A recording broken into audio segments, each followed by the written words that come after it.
a beginning. Well, Finch was summoned to a meeting in Westminster. He went alone, leaving Eleanor and Reed at the telescope, which had become, in the space of a week, both a crime scene and a tourist attraction. The meeting was in a conference room in a building he had never visited before, with people he had never met, and it lasted 4 hours. He told them everything, not in the dramatic, confrontational way he had imagined, but quietly, methodically, with the evidence laid out in order. The 1965 case file, the metal fragment, the geographical pattern, the sonar data, the Hayes radar tapes, the first contact. The people in the room listened. They asked questions. Some of the questions were good questions, the kind that showed genuine engagement with the evidence. Some were defensive, the kind that showed institutional fear, but they listened. At the end of the meeting, a woman he had not met before, a senior civil servant, with the precise manner of someone who had spent 30 years managing difficult truths, asked him what he thought should happen next. He told her. He had been thinking about it for months. He wanted a small, properly resourced team. He wanted access to the Ashdown archives. He wanted the freedom to communicate with the intelligence on his own terms, without political interference. He wanted transparency within the limits of genuine security concerns, and he wanted the acknowledgement that the cover-up was over. She made notes. She did not promise anything, but she did not say no. He took the train back to the Peak District. The carriage was half empty, the English countryside rolling past the window in the grey November light. He sat with his notebook open on his lap, but he did not write anything. He looked out of the window and thought about the intelligence in the sea, and about the long, slow work of building a relationship across a gulf of difference. It would take time. Everything real took time. But it had begun. Eleanor met him at the station. She was driving Reed's battered Land Rover, which had become the team's unofficial vehicle. She handed him a coffee as he got in.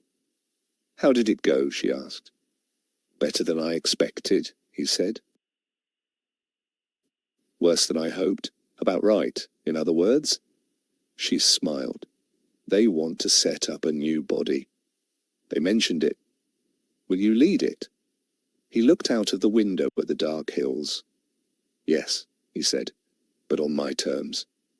"Of course," she said, as if there had never been any doubt. They drove back to the telescope in silence, the headlights cutting through the dark. The valley was quiet. The great dish stood against the sky, patient and still. Inside the observatory, Reed was at the console, monitoring the seabed readings, watching for any change in the pattern of the probes. There was none. The intelligence was quiet. It had said what it had to say for now, and it was waiting. It had been waiting for millions of years. A few more weeks would not trouble it. Finch went inside and sat down at his desk. He opened his notebook and began to write. Not a report, not a proposal, just notes, the kind he had always made when he was trying to understand something. Observations, questions, connections. The beginning of a new way of thinking about the world. Miriam Kendrick arrived the next morning with 3 boxes of files. She had driven up from London overnight, which was entirely characteristic of her. She set the boxes down on the table and looked around the observatory with the calm, assessing gaze of someone who was already mentally reorganizing the space. "I brought the 1965 file," she said, "and the Hayes tapes, and everything from the APRO office that I could carry." She paused. "I also brought biscuits." Reed looked up from the console. "What kind?" "Digestives," she said, "and some chocolate ones." "Miriam," Reed said, "you are a national treasure." She set the kettle on and began to unpack the files, and the work continued.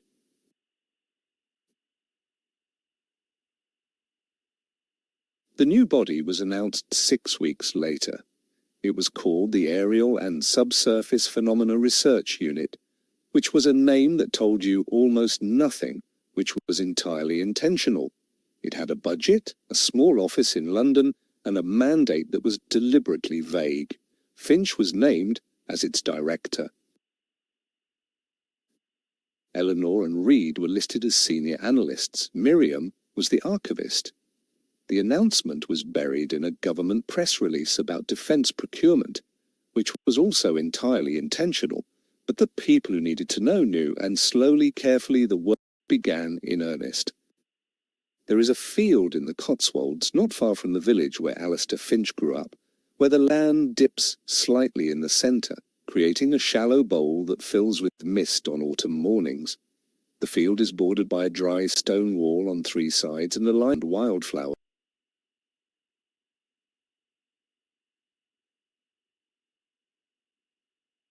On a Saturday in November, 3 months after the first contact. He had not been back to the village in years. He parked the car on the verge of the lane and climbed over the stile and walked across the field to the centre where the ground dipped, and stood there in the cold morning air. He had been 9 years old when he saw it. A summer evening, the sky still light at 9 o'clock, the air warm and smelling of cut grass. He had been walking home from a friend's house, taking the long way through the fields because he always took the long way, because he liked the fields better than the road.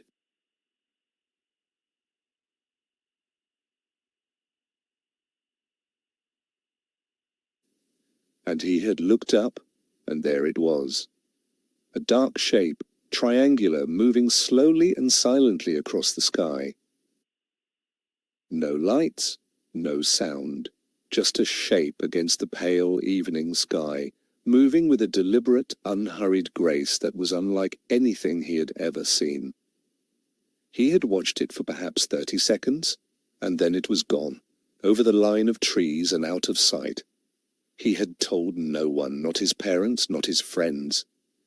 He had not known what he had seen, and he had not known how to talk about it, and so he had kept it inside, a small, bright, inexplicable thing that he carried with him through the years.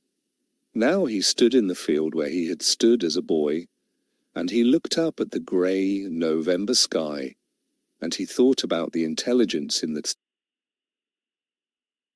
sea, and about the probe that had passed over this field 30 years ago, monitoring the fault line that ran beneath the Cotswold limestone, measuring the telluric currents, sending its data back to the structure on the seabed. It had not been looking at him. He had simply been there, a small boy in a field, incidental to its purpose. And yet, the sight of it had changed his life. It had set him on the path that led eventually to the telescope in the Peak District, and the light in the sky, and the mathematical exchange that had changed everything. He thought about the nature of coincidence. He did not believe in fate exactly, but he believed in the way that small things accumulated into large things, the way that a single moment of unexplained wonder could shape a life. He had spent 30 years trying to understand what he had seen. And now he understood it, or at least he understood it better than he had. And the understanding had not diminished the wonder. It had deepened it. The field was very quiet. A robin sang from somewhere in the hawthorn hedge, a thin, bright thread of sound in the cold air. The mist was beginning to lift, the pale sun finding its way through the clouds. Finch stood in the field for a long time, not thinking about anything in particular, just being there, in the place where it had started. He felt, for the first time in years, a deep and uncomplicated peace. He thought about the intelligence, ancient and patient, watching the slow drift of the continents, the rise and fall of the magnetic poles, the long cycles of the planet's life. He thought about humanity, young and restless and brilliant and destructive, stumbling through its brief tenure on the surface of the world. He thought about the relationship between them, the long silence, and the first, tentative exchange of signals. It was not a comfortable thought. It was not meant to be comfortable. But it was a true thought, and true thoughts, he had learned, were worth more than comfortable ones. He walked back across the field to the stile. The robin was still singing, the mist had lifted. The Cotswold hills rolled away in every direction, pale and beautiful in the November light. He climbed over the stile and got back in the car and drove back to London, and the work continued. Eleanor Vance had been a skeptic for most of her adult life, not the aggressive, performative skepticism of someone who needed to be right, but the quiet, methodical skepticism of someone who had learned early that the world was full of people who wanted to believe things that were not true, and that the most useful thing she could do was to be the person who checked. She had been good at it. She had been good at finding the flaw in the argument, the gap in the evidence, the assumption that had been mistaken for a fact.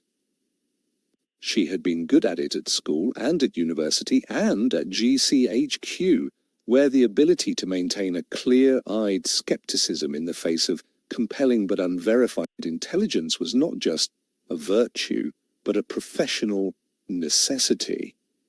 She had been sent to APRO as a minder. That was the truth of it, the thing she had not said to Finch for months. Sterling had asked her to keep an eye on the new director, to report back on his methods and his findings, to be the voice of institutional caution in a room that might otherwise become a chamber of credulity. She had done her job. She had been skeptical. She had questioned every piece of evidence, pushed back on every interpretation, demanded higher standards of proof than Finch had sometimes thought reasonable. And in doing so, she had helped to build a case that was, in the end, unassailable. She sat now in the control room of the telescope, the screens dark, the machines quiet, a cup of tea cooling on the desk beside her. It was late afternoon, the light failing over the hills. Finch and Reed had gone into the village for supplies. Miriam was in the back room, cataloguing the files. Eleanor was alone. She thought about the moment she had stopped being a skeptic, not the moment she had accepted the evidence, which had been a gradual process. A slow accumulation of proof that had eventually become impossible to deny. But the moment she had felt it, the shift in her understanding of the world that was not just intellectual, but something deeper. It had been the night of the first contact, standing in the control room, watching the light pattern on the screen, understanding what she was seeing, not just the mathematical structure of the signal, which she had analyzed with the same cool precision she brought to everything, but the fact of it, the sheer, overwhelming fact of it. Something was there, something had been there in the deep places of the sea for longer than humanity had existed. Something that was aware and curious and capable of a kind of communication that crossed the gulf of difference between one form of intelligence and another. She had cried, briefly in the bathroom before coming back out and continuing to work. She had not told anyone. It had felt like a private thing. The kind of thing that happened when a worldview shifted on its axis and the person inside it had to find a new way to stand. She was not, she reflected, a different person. She was still methodical and precise and inclined to demand evidence before accepting conclusions, but she was a person who now knew, with absolute certainty, that the world was stranger and more beautiful than she had ever allowed herself to believe, and that knowledge had changed something in her, something she could not quite name. She picked up her tea and found it cold. She set it down again and looked out of the window at the darkening hills. She thought about her parents in their quiet house in the Midlands. Her father, who read history and grew tomatoes and had a gentle, untroubled faith in the essential goodness of things. Her mother, who was practical and warm and had always known somehow that Eleanor's skepticism was a kind of armor, and had waited patiently for the day when Eleanor would not need it quite so much. She would visit them soon. She would sit in their kitchen and drink their tea and not tell them what she did, because she couldn't, but she would be there, and that would be enough. The door opened and Miriam came in with a fresh pot of tea. "You look thoughtful," Miriam said. "I am," Eleanor said. Miriam poured 2 cups and sat down. They sat together in the quiet room, watching the light fade over the hills, and did not say anything for a while, because sometimes the most important things did not need to be said. Thomas Reed had not expected to feel vindicated. He had expected, if anything, to feel relieved. The weight of the Ashworth night had been with him for 2 years. The knowledge of what he had seen, the frustration of not being believed, the grinding institutional denial that had made him feel at times as though he were losing his grip on reality. But vindication was not what he felt. What he felt was something more complicated and more interesting. He stood outside the telescope on a cold November morning, looking up at the sky. The sky was the same sky he had always loved, the vast, indifferent English sky that he had spent his professional life navigating. But he knew now what moved through it. He knew about the probes, the ancient intelligence that sent them, the structure on the seabed that was their origin and their home. He thought about the other pilots, the ones who had seen things and said nothing, or who had said something and been silenced. He had met some of them in quiet country pubs, over pints of bitter, speaking in low voices about things they had never told their families or their commanding officers. He had been one of them for 2 years. He thought about his wingman from the Ashworth night, a young man named Davies who had been transferred to a base in Scotland shortly after the incident. Davies had never spoken about what he had seen. He had filed his report, accepted the official explanation with a tight-lipped silence that Reed had recognized as the silence of someone who had been told very clearly that there was no other option, and had moved on. He was still in the RAF, still flying, still silent. Reed hoped that one day Davies would know the truth. Not the classified, official version of the truth, but the real truth. That what they had seen was real, and that it mattered, and that the years of silence had not been wasted. He thought about the sky above the North Sea on the night of the Ashworth incident, the darkness and the cold and the stars, and then the shape appearing out of nowhere, the impossible descent, the hovering, the pulse of energy that had flooded his instruments with noise. He had been afraid in that moment, in the way that you are afraid when something happens that your mind cannot process. Not the fear of danger, but the fear of the inexplicable. He was not afraid anymore. He understood now what he had seen. A probe sent from the deep, monitoring the fault line that ran beneath the North Sea, measuring the electromagnetic conditions at the intersection of the fault and the power cable that ran along the seabed. It had not been interested in him. He had simply been there, in the right place at the wrong time, or the wrong place at the right time, depending on how you looked at it. He was glad he had been there. He was glad he had seen it. He was glad that the sight of it had led him here, to this cold hillside in the Peak District, to this team, to this work. He went back inside. Finch was at the desk, writing. Eleanor was at the console, analyzing the latest seabed readings. Miriam was in the back room with the files. The kettle was on. It was, Reed thought, a good place to be. He sat down and picked up his mug and looked at the screens. The seabed readings were steady. The intelligence was quiet. The probes were moving in their slow, ancient patterns, monitoring the planet's health, sending their data back to the structure on the seafloor. He thought about the sky above the North Sea, and about the intelligence below it, and about the long, slow work of understanding that lay ahead. He was not a scientist. He was a pilot, a practical man, a man who understood machines and weather and the physics of flight.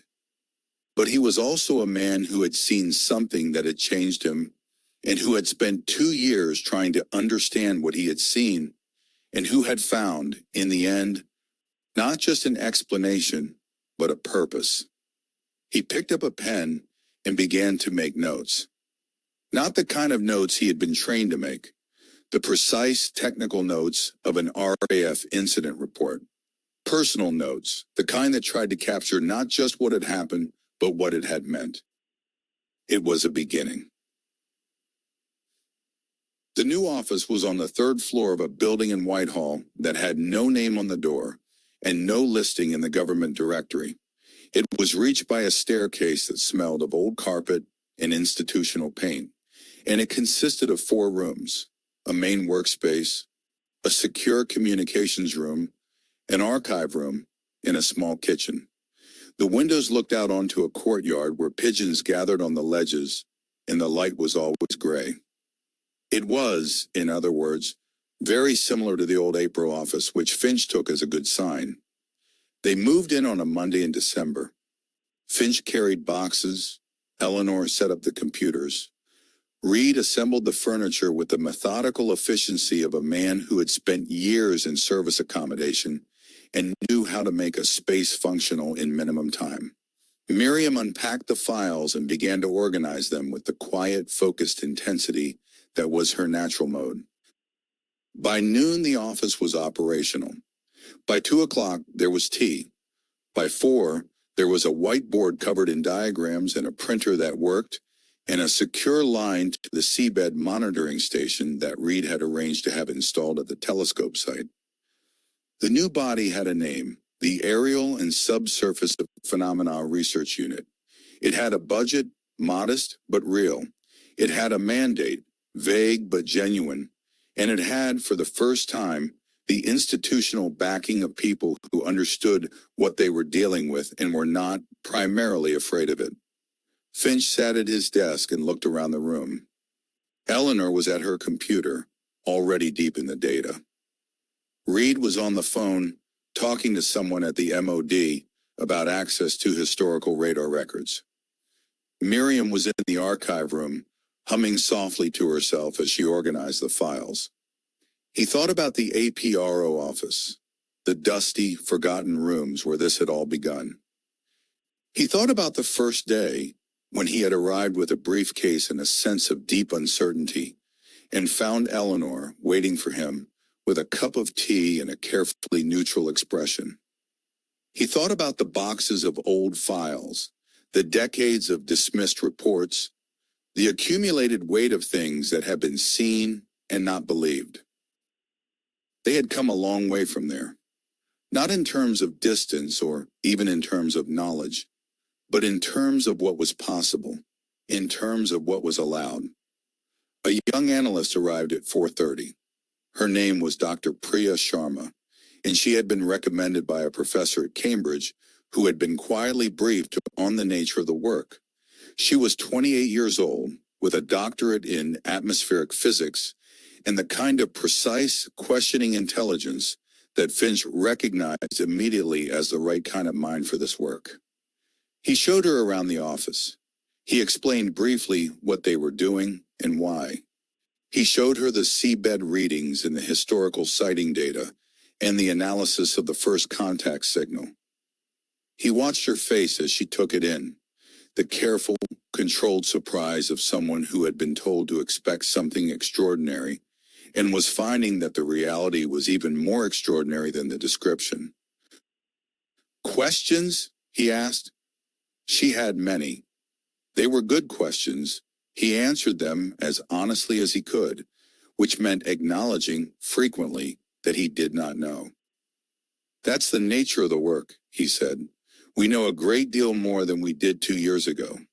We know almost nothing compared to what there is to know. She nodded. That's the most honest thing anyone has said to me in a job interview, she said. He smiled. Welcome to the unit. That evening, after the others had gone home, Finch stayed late. He sat at his desk with a cup of cold tea and looked at the whiteboard, at the diagrams and the questions and the connections.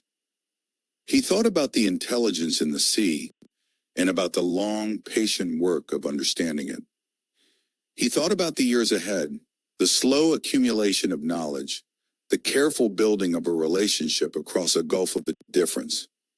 It would be the work of a lifetime, possibly more than one lifetime. But it had begun, and beginnings were the most important thing. He turned off the light and went home. The light pattern from the first contact had been recorded on 3 separate systems. Eleanor's laptop, the telescope's main data recorder, and a backup drive that Reed had set up independently. All 3 recordings were identical, which was reassuring. The pattern was real, and it was preserved. Eleanor spent the first weeks of the new unit's existence doing nothing but analyzing it. She worked in the archive room, surrounded by printouts and notebooks, with the recording playing on a loop on her laptop. She barely spoke. She drank a great deal of tea. She emerged occasionally to eat something and to share briefly what she had found. The pattern was, at its most basic level, a mathematical response. The signal they had sent had encoded pi, the hydrogen line, and a map of their position relative to the sun. The response had confirmed all 3, which was the simplest possible acknowledgement. I received your message. I understood it. I am here. But it was more than that. Layered within the confirmation were additional elements that had not been in the original signal. The first was a map, a representation of the seabed structure, more detailed than anything their sonar survey had produced. It showed the full extent of the object, its internal divisions, its relationship to the geological features of the surrounding seafloor. It was, Eleanor concluded, an invitation to look more closely. The second element was more complex and took her longer to decode. It appeared to be a representation of the Earth's geomagnetic field, not as it was now, but as it had been over time. A historical record stretching back millions of years, encoded in a sequence of mathematical values that corresponded to the strength and orientation of the field at different points in geological time. It was a gift, a vast, incomprehensible gift of data, offered freely without condition. She brought this finding to the team on a Thursday morning, spreading her printouts across the main table and walking them through the analysis step by step. Finch listened with his eyes closed, which was how he always listened when he was concentrating. Reed listened with his arms folded, his expression carefully neutral. Miriam took notes. The geomagnetic data, Finch said when she had finished. How far back does it go? As far as I can decode reliably, about 400 million years, Eleanor said. But the signal suggests it may go back further. The early part of the sequence is encoded differently, in a way I haven't fully understood yet. 400 million years, Reed said. He said it the way he said most things, flatly, without inflection, as if he were reading a weather report. But his eyes were not flat. His eyes were doing the thing they always did when he was trying to absorb something large. That's before the Permian extinction, Finch said. Yes, Eleanor said. Before the dinosaurs. Yes. The room was quiet for a moment. Outside, the pigeons moved on the courtyard ledges. The printer hummed. They've been here that long, Miriam said. It was not a question. At least, Eleanor said. Possibly longer. The signals suggest the structure itself is older than the data it's currently sharing with us. Finch opened his eyes. He looked at the printouts on the table, at the long curves of the geomagnetic record. the rises and falls of the field strength over geological time. He thought about the intelligence that had compiled this record, that had been watching the planet's magnetic field for 400 million years, patiently measuring, recording, understanding. "We need Eris," he said. "I've already called him," Eleanor said. "He's coming tomorrow." Dr. Eris Thorne arrived on a Friday morning in a car that was held together, it appeared, primarily by optimism and a profound indifference to the concept of vehicle maintenance. He was wearing a coat that had seen better decades and carrying a briefcase that was held shut with a bungee cord. His wild gray hair was, if anything, wilder than Finch remembered. He embraced Finch in the doorway of the office with the enthusiasm of a man who had not seen his oldest friend in far too long, which was accurate. "Alistair," he said, "you look terrible. Have you been sleeping?" "Occasionally," Finch said. "Good man." He looked around the office with the bright, acquisitive gaze of a scientist entering a new laboratory. "Right, show me everything." They spent the day going through the evidence. Aris was, as he had always been, simultaneously the most brilliant and the most exhausting person Finch had ever known. He asked questions faster than anyone could answer them, made connections that seemed obvious only in retrospect, and had a habit of leaping to conclusions that were, infuriatingly, usually correct. He was particularly interested in the seabed map. He spread it across the table and studied it with a magnifying glass he produced from his coat pocket, muttering to himself. "The internal divisions," he said. "These are not random. They correspond to specific functions. This section here, the largest, is almost certainly the primary structure, the core of the intelligence itself. These smaller sections around it are almost certainly functional: power generation, communication, the manufacturing of the probes." "You can tell that from the map?" Reed asked. "I can infer it," Eris said. "The proportions are consistent with what we know about efficient distributed systems, and the relationship between the sections is not random. It has the logic of design." He looked up. This structure was built. It was not grown, not evolved. It was designed and constructed with intention and purpose. "By whom?" Eleanor asked. Aris looked at her over his magnifying glass. "By the intelligence itself, presumably, or by whatever preceded it." He paused. "Although that raises a question I find rather interesting. If this structure was built, then there must have been a time before it was built. A time when the intelligence existed in some other form, or in some other place." The room was quiet. "You're suggesting it might not be native to Earth," Finch said. "I'm suggesting it might not have always been in its current form," Eris said carefully. "Which is a different thing. The evidence suggests it has been here for at least 400 million years. Whether it originated here or elsewhere, I cannot say.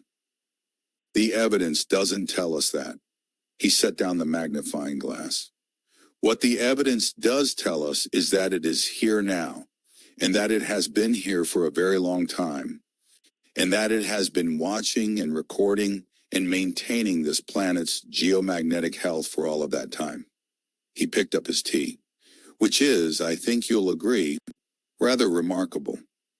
They worked through the afternoon, Eris and Eleanor going through the geomagnetic data together, Finch and Reed reviewing the seabed map, Miriam cataloging the new findings.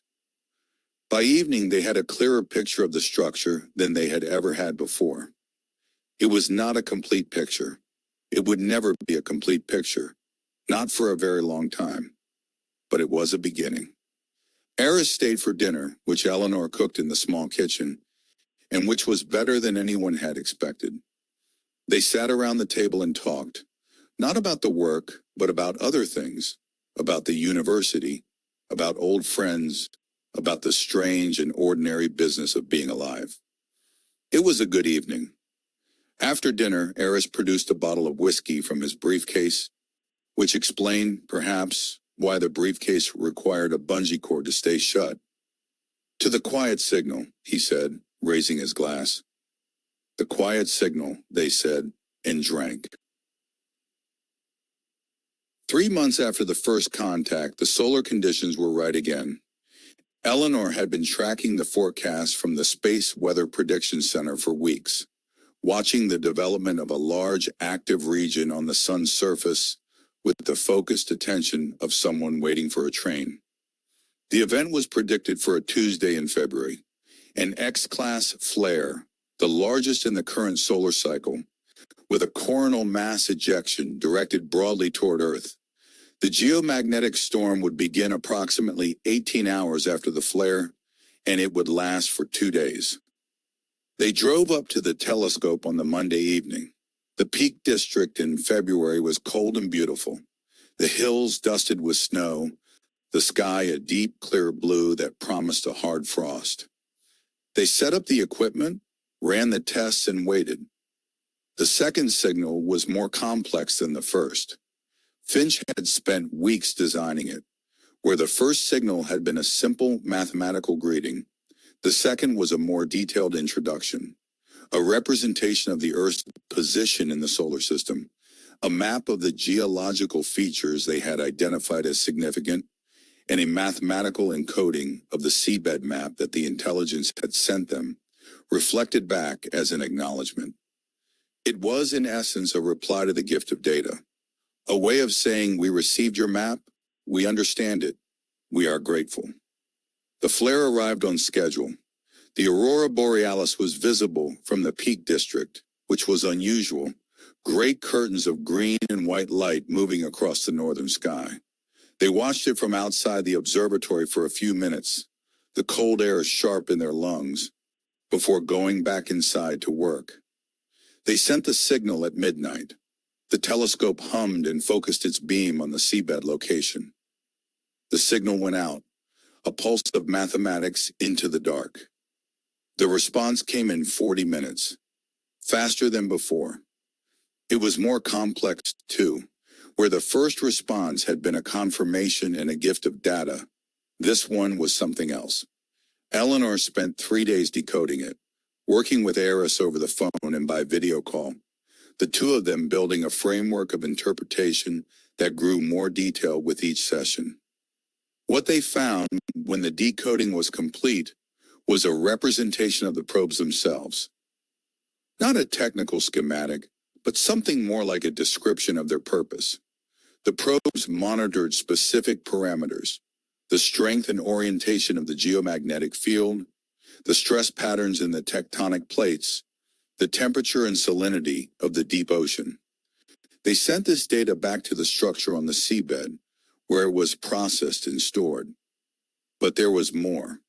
The response also included a representation of what the probes did with the data. Not just stored it, but used it to model the future state of the planet's geomagnetic field.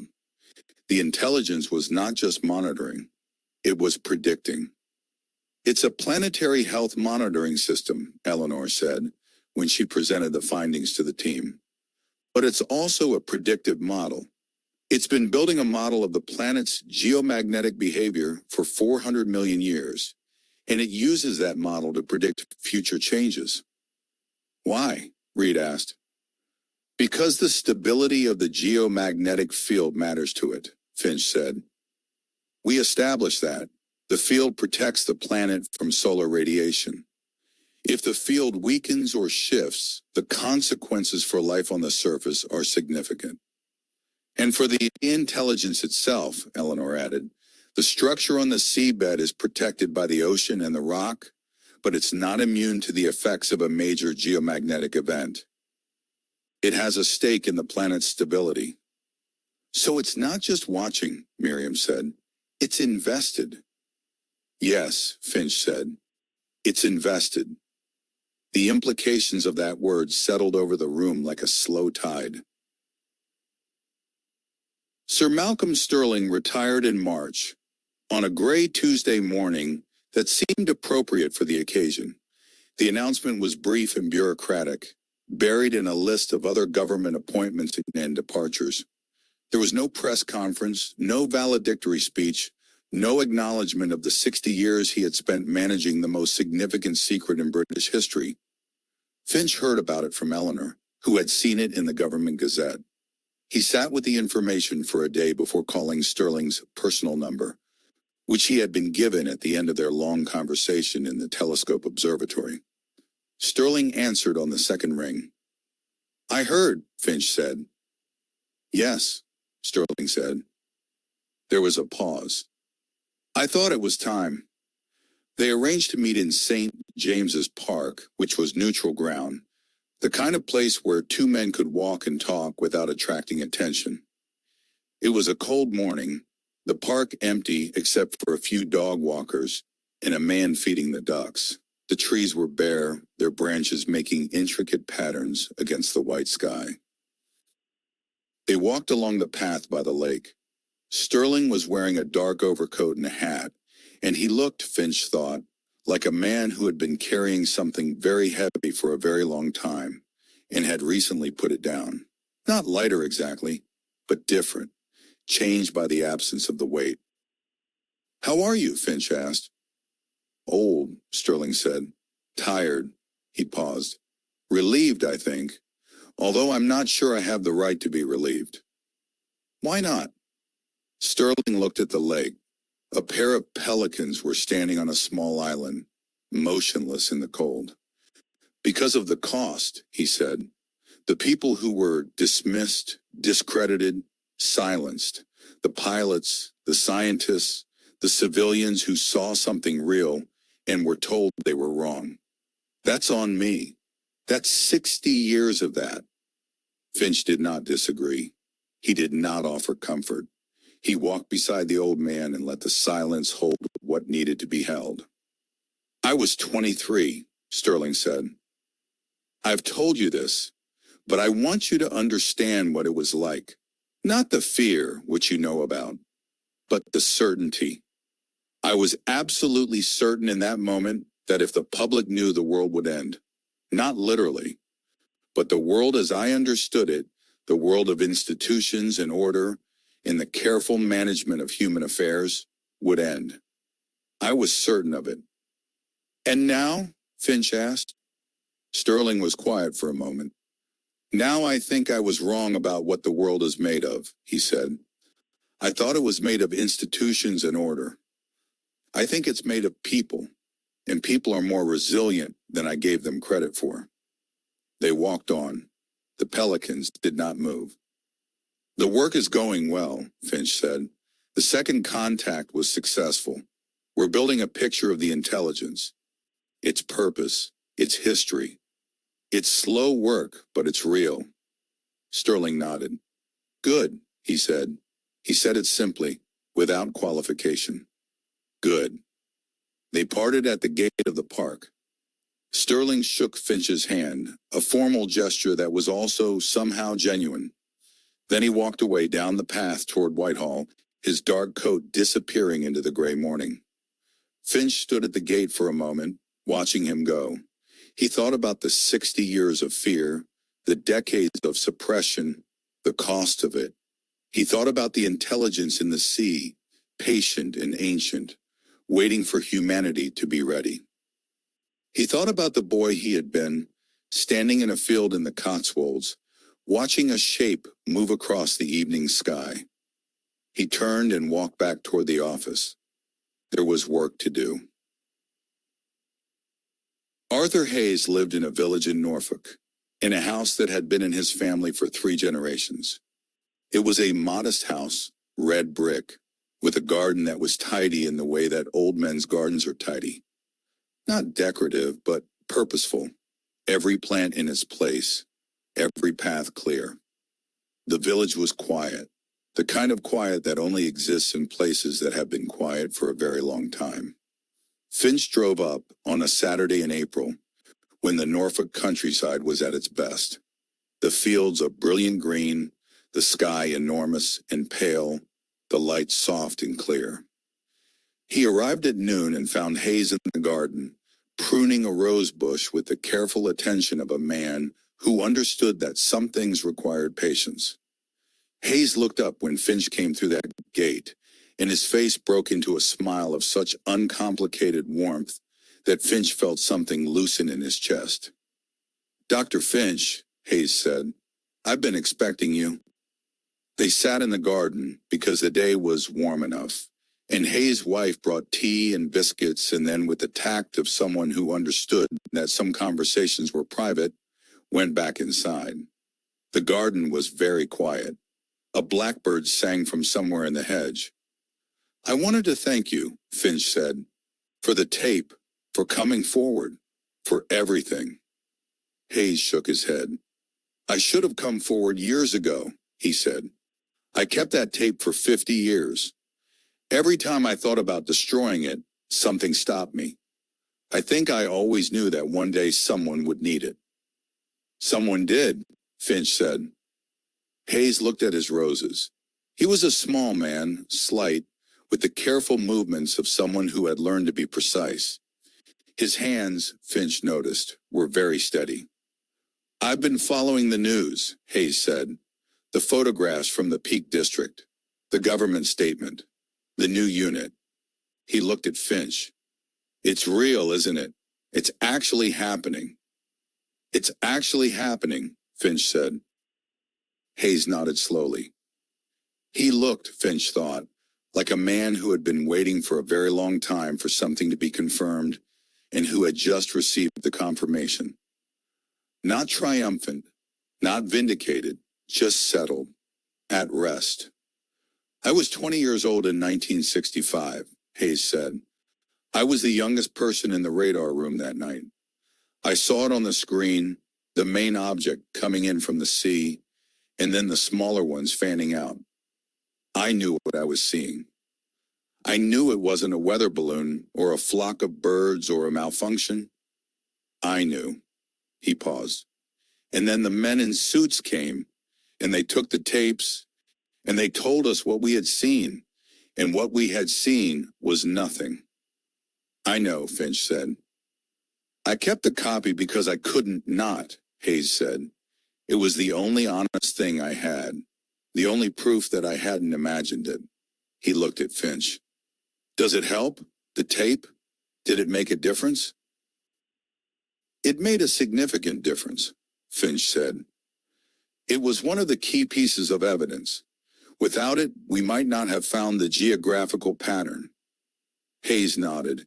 He picked up his tea and held it in both hands, the way old men hold things, as if warmth were something to be conserved. "My wife never knew," he said. "I never told her. 50 years of marriage, and I never told her about the tape." He smiled slightly. "I told her last month. She said, 'Arthur, I always knew you were keeping something.' Women are perceptive." Finch smiled. "They are."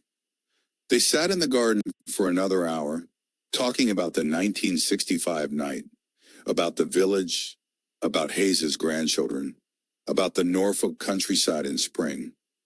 It was a good conversation, the kind that happens between people who have been through something together, even if they were not in the same room when it happened.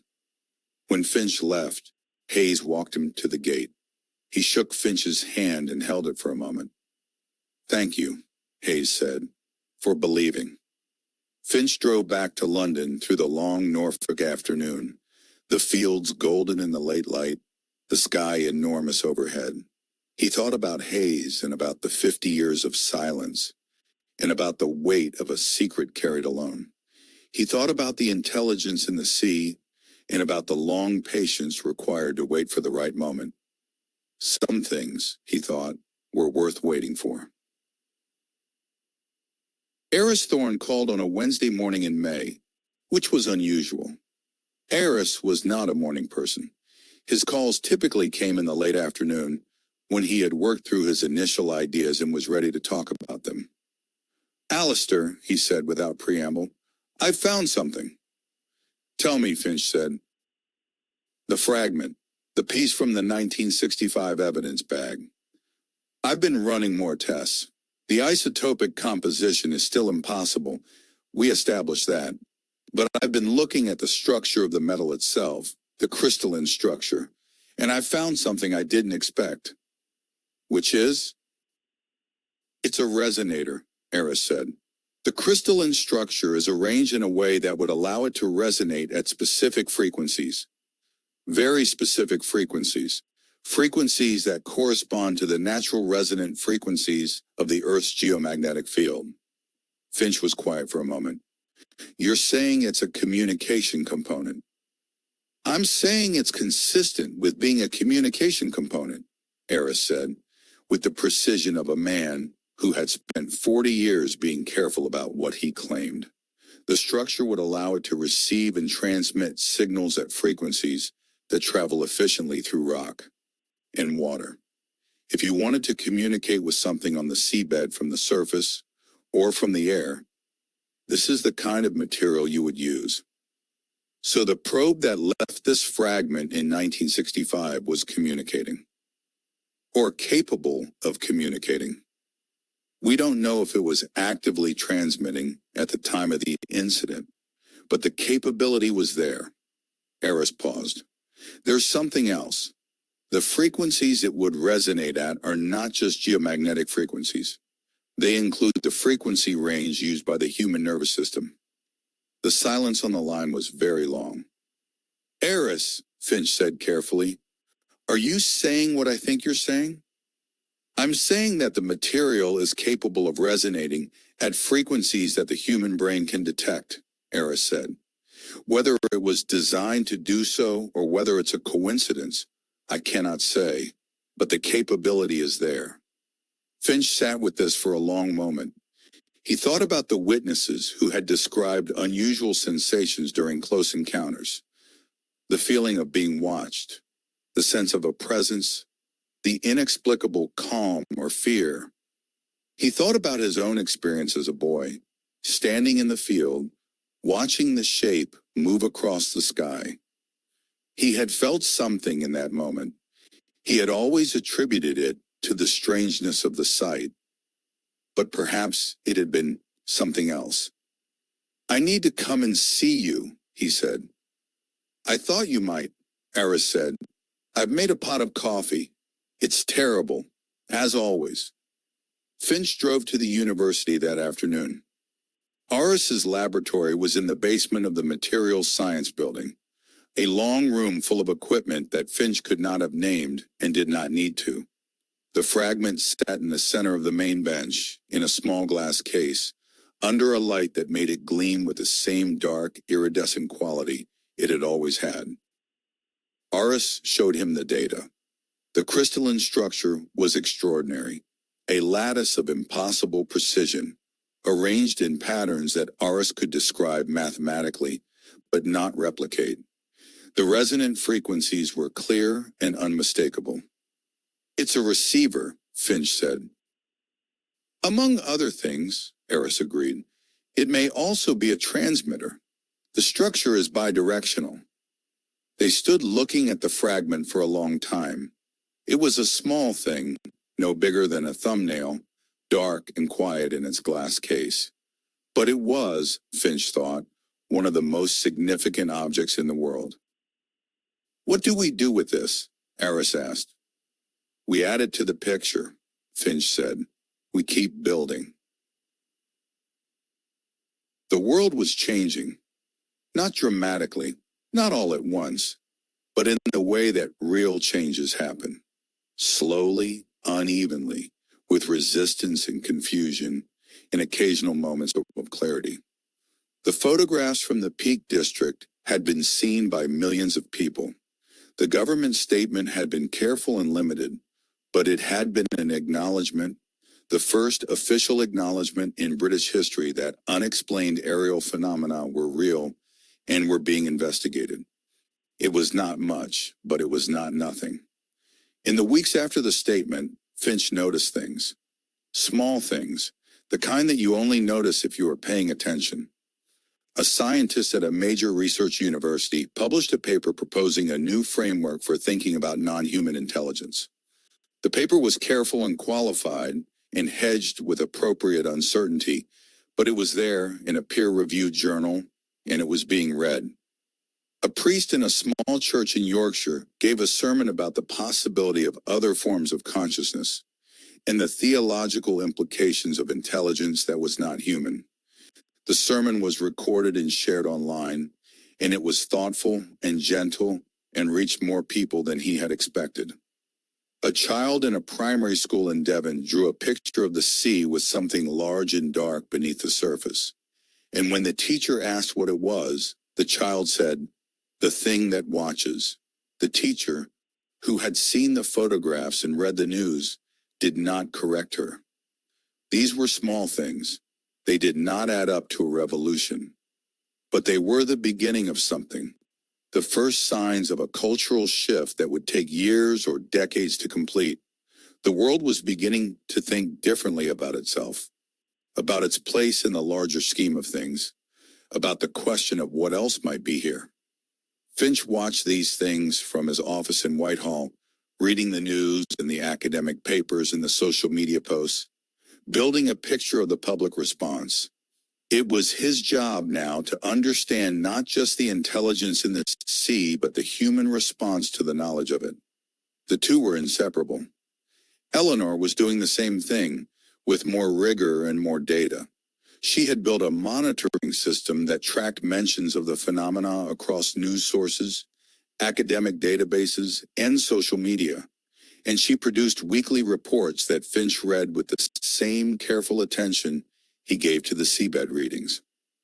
"The panic hasn't happened," she said one morning, looking up from her screen. "No," Finch agreed. "Sterling was wrong." "Yes." She was quiet for a moment. "I think he was wrong about what people are afraid of," she said. "He thought they were afraid of the unknown. But I think most people are more afraid of being lied to than of the truth." Finch thought about this. "That's probably right," he said. "The anger when it comes won't be about the intelligence," she said. "It'll be about the cover-up, about the 60 years of denial." "Yes," he said. "I know." "Are you prepared for that?" He looked at her. She was asking a real question, not a rhetorical one. She wanted to know if he had thought about it, if he had a plan. "I'm prepared for it to be complicated," he said. "I'm prepared for it to take a long time. I'm not prepared for it to be easy, because it won't be." He paused. "But I think the truth is worth the complication." She nodded. She turned back to her screen. Outside, the pigeons moved on the courtyard ledges. The gray London light fell through the windows. The work continued. He wrote it in longhand, in a notebook, because some things needed to be written slowly. It was not a report. It was not a paper. It was a private document, the kind that might be read after his death or might never be read at all, but that needed to be written regardless. He called it simply Notes on the Implications. He wrote about the nature of intelligence, about what it meant to discover that the planet was shared with a form of consciousness that was ancient and non-human and utterly unlike anything humanity had imagined. He wrote about the philosophical traditions that had grappled with similar questions and about how inadequate most of them were to the actual situation. He wrote about ontological shock, the term that Sterling had used, the term that had been used in the redacted psychiatric evaluation from 1966. He wrote about why Sterling had been wrong to fear it, and why the fear itself was understandable. When the foundations of your understanding of the world shift, the first response is often terror. But terror is not the only response, and it is rarely the final one. He wrote about the relationship between humanity and the intelligence, and about what it meant that the relationship had been, for 60 years, a relationship of concealment and denial. He wrote about the cost of that concealment, the people who had been dismissed and discredited, the knowledge that had been suppressed, the years of silence. He wrote about the responsibility that came with the truth. He wrote about the intelligence itself, about what could be inferred from the signals and the data and the structure on the seabed. He wrote about its patience, its antiquity, its apparent commitment to the health of the planet. He wrote about the question of whether it was aware of humanity in any meaningful sense, and about the evidence that suggested it was, and about what that awareness might mean. He wrote about the future, about the long, slow work of building a relationship across a gulf of difference. He wrote about the need for humility, for patience, for the willingness to be wrong. He wrote about the danger of projecting human motivations into a non-human intelligence, and about the equal danger of assuming that the gulf was so vast as to be unbridgeable. He wrote for 3 evenings, filling most of the notebook. When he was done, he read it back and made some corrections, and then closed the notebook and put it in the drawer of his desk. It was not a finished document. It would never be a finished document. But it was a beginning, and beginnings were the most important thing. He thought about the intelligence in the sea and about the 400 million years of geomagnetic data it had shared with them, and about what it might mean that it had chosen to share it. He thought about the gift of that data, the vast, incomprehensible record of the planet's magnetic history, offered freely, without condition. He thought about what it meant to be a custodian of that gift. He closed the drawer and went to make tea. It was a Tuesday in June and the office was warm with the first real heat of summer. The windows were open and the sound of the city came in with the air. Traffic, pigeons, the distant sound of a siren. Eleanor had brought in a fan which sat on her desk and oscillated slowly, moving the warm air around without noticeably cooling it. Reed was on the phone to someone at the MOD, his voice patient and precise, the voice he used when he was dealing with bureaucracy. Miriam was in the archive room, which was always slightly cooler than the main office, working through a box of files from the 1970s. Priya Sharma, the new analyst, was at her desk, building a model of the probe flight patterns using the historical sighting data. Finch was reading a paper on geomagnetic field reversals. It was not, strictly speaking, light reading, but it was relevant, and it was interesting, and it was the kind of thing he needed to understand if he was going to make sense of the intelligence's predictive model. Eleanor looked up from her screen. "Biscuit?" she said. "Please," Finch said, without looking up from the paper. She brought the tin over and set it on his desk. He took a digestive and ate it without looking at it, still reading. She took one herself and went back to her desk. Reed finished his call. "The MOD has agreed to share the historical radar data from the East Anglian stations," he said. "All of it, back to 1960. It'll take them a few weeks to digitize the older records." "Good," Finch said. "Also, the woman from the cabinet office called again. She wants a briefing next month." "I'll do it," Eleanor said. "I thought you might," Reed said. He sat down and picked up his coffee. "Miriam found something interesting this morning, by the way. A 1972 report from a fishing vessel off the Suffolk coast. The crew reported seeing lights beneath the surface of the water. The report was filed with the Coast Guard and then disappeared." "Disappeared how?" Finch asked. "Classified," Reed said. "Someone classified a Coast Guard report from a fishing vessel in 1972. "Sterling," Finch said. "Almost certainly," Reed agreed.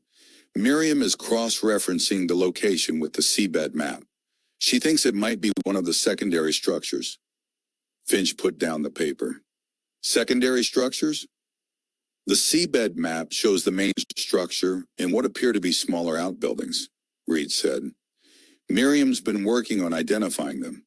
The 1972 sighting location is consistent with one of the smaller ones." Finch looked at the whiteboard, at the map of the seabed structure that Eleanor had drawn from the intelligence's data.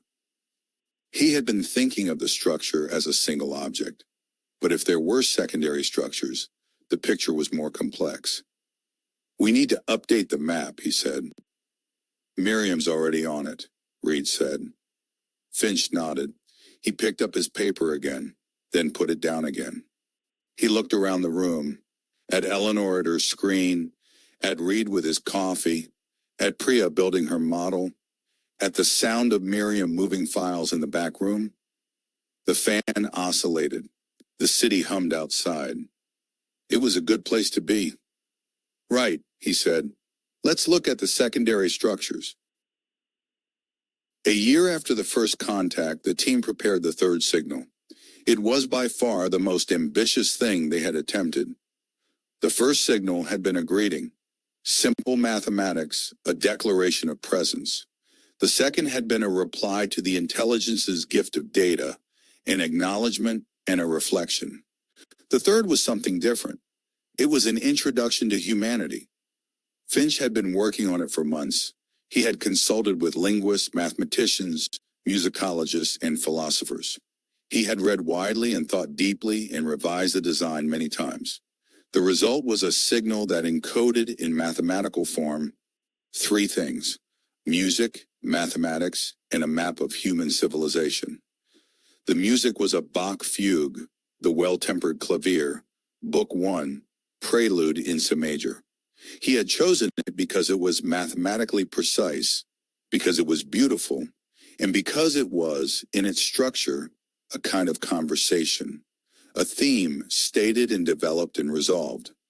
He had encoded it as a sequence of frequency ratios, the mathematical relationships between the notes rather than the notes themselves. It was a representation of the structure of human music, not a recording of it. The mathematics was a sequence of prime numbers, followed by a representation of the Fibonacci sequence, followed by a mathematical description of the golden ratio. It was a demonstration of the kind of abstract thinking that was characteristic of human intelligence, the ability to find patterns and to describe them precisely. The map was the most complex element. It was a representation of human civilization over time. The rise of agriculture, the development of cities, the spread of language, the growth of science and technology. It was encoded as a sequence of data points, each one representing a moment in human history, arranged in a way that showed the trajectory of human development over 10,000 years. It was, Finch thought, the most honest thing he had ever made. It showed humanity as it was, brilliant and destructive, creative and careless, capable of great beauty and great harm. He had not tried to make it flattering. He had tried to make it true. The solar event was in October. They drove up to the telescope on a Friday evening. The autumn hills golden in the late light.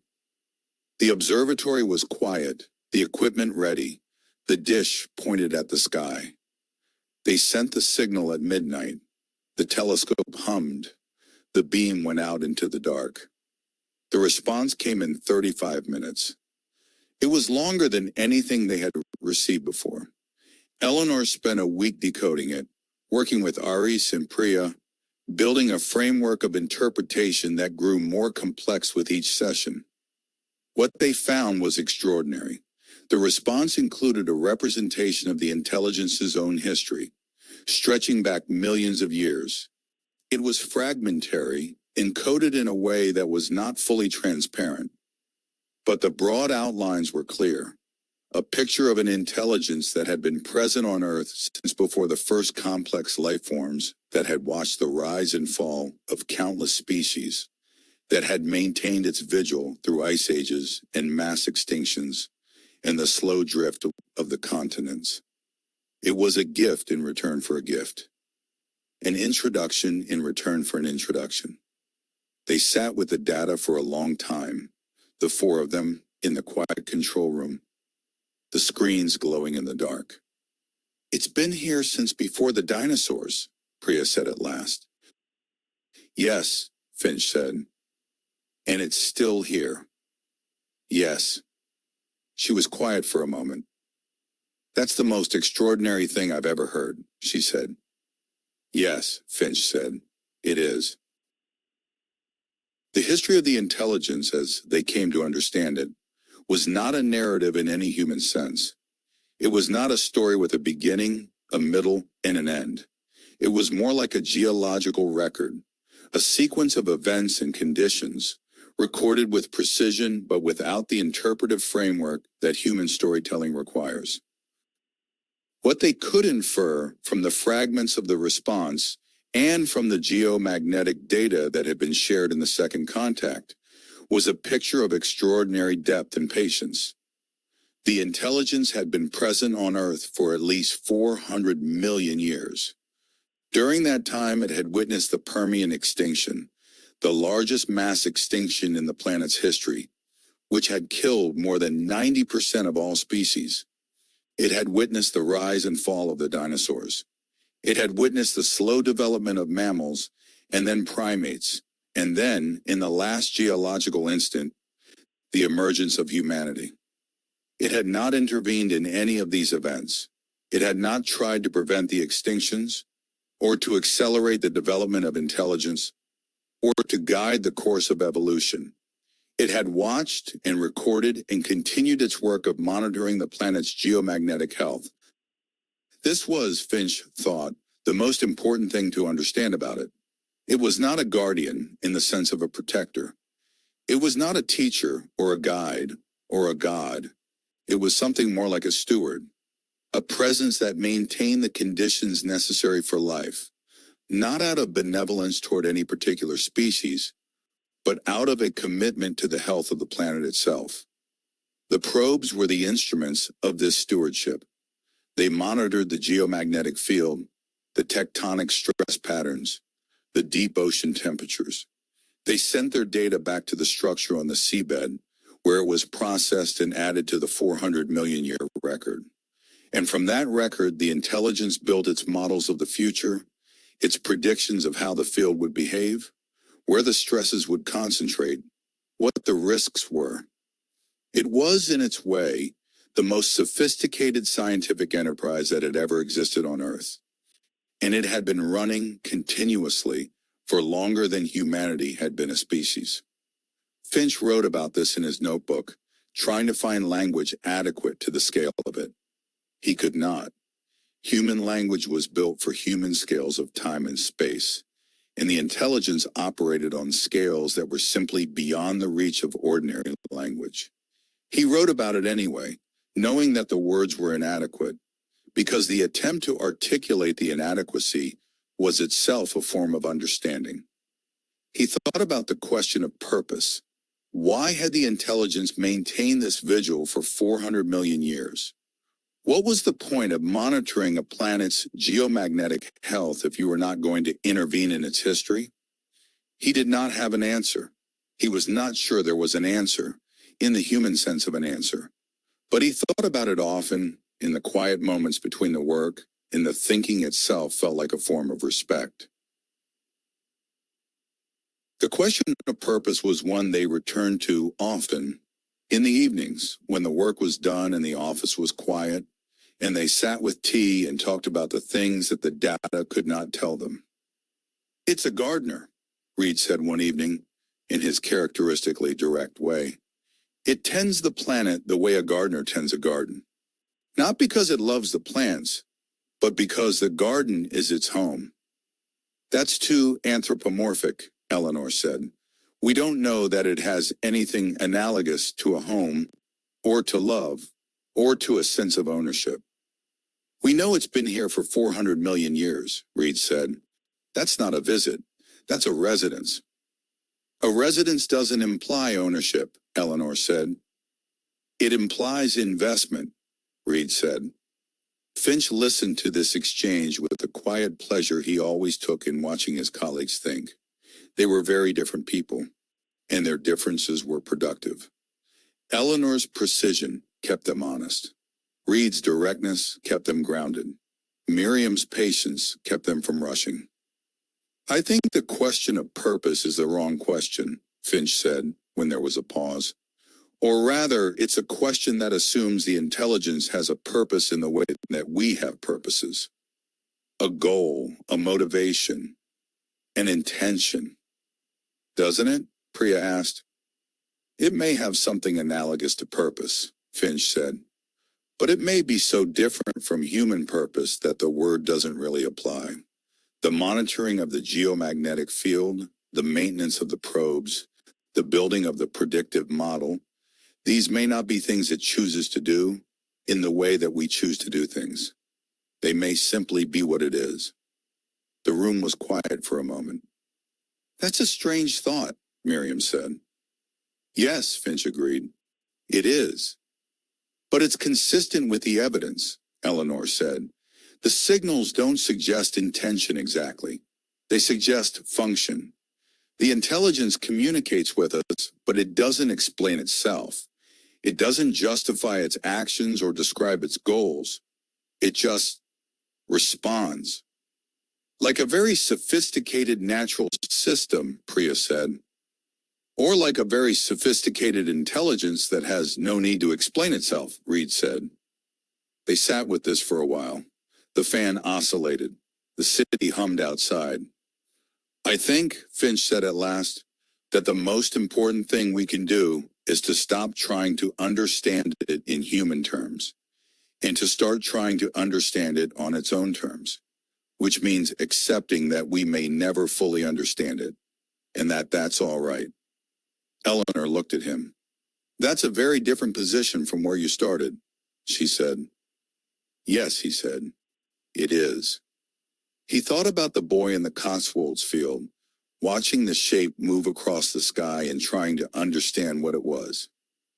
He had spent 30 years trying to understand it. He had come a long way, but the understanding he had reached was not the understanding he had expected.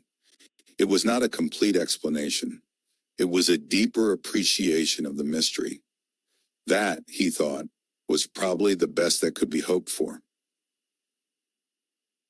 Eleanor found the emotional dimension of the intelligence's signals by accident. The way most important discoveries are made, she was looking for something else. She had been building a model of the signal patterns, trying to identify regularities in the timing and frequency of the responses. She had been at it for weeks, working through the data from all three contacts, looking for a pattern that would tell her something about the intelligence's communication protocols. What she found instead was a sub-pattern, a series of variations in the signal that did not fit the mathematical framework she had been using. They were too irregular to be random, but they did not correspond to any mathematical structure she could identify. They were, in the language of signal analysis, noise. But they were consistent noise, which meant they were probably not noise at all. She spent 3 days on them before she had a hypothesis.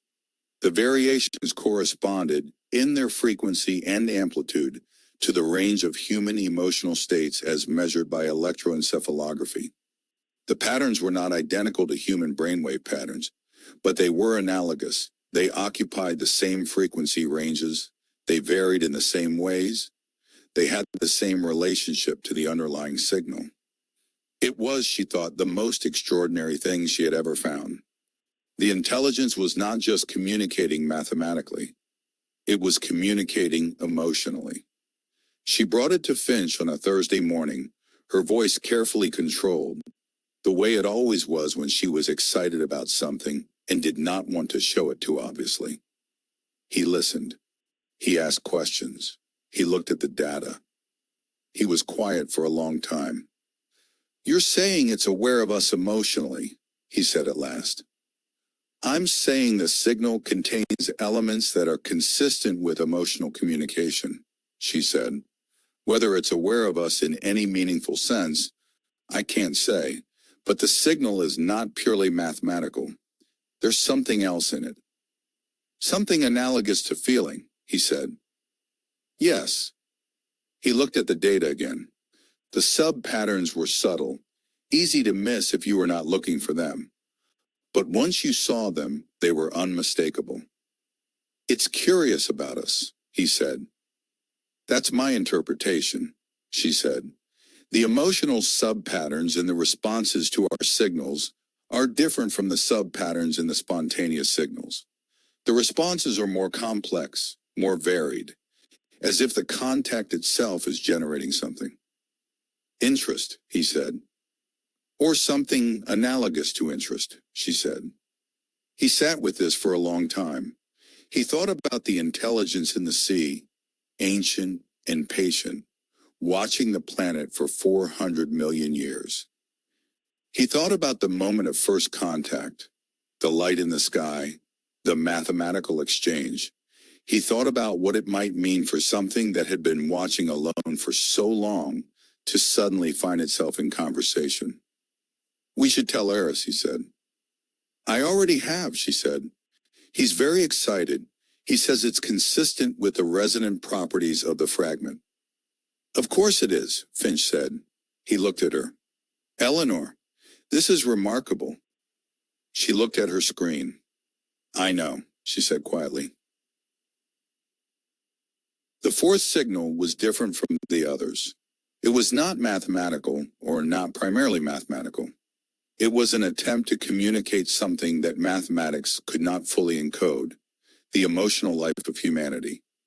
Finch had thought about it for weeks before designing it. He had talked to Eleanor about the sub-patterns in the intelligence's responses, about the emotional dimension of its communication.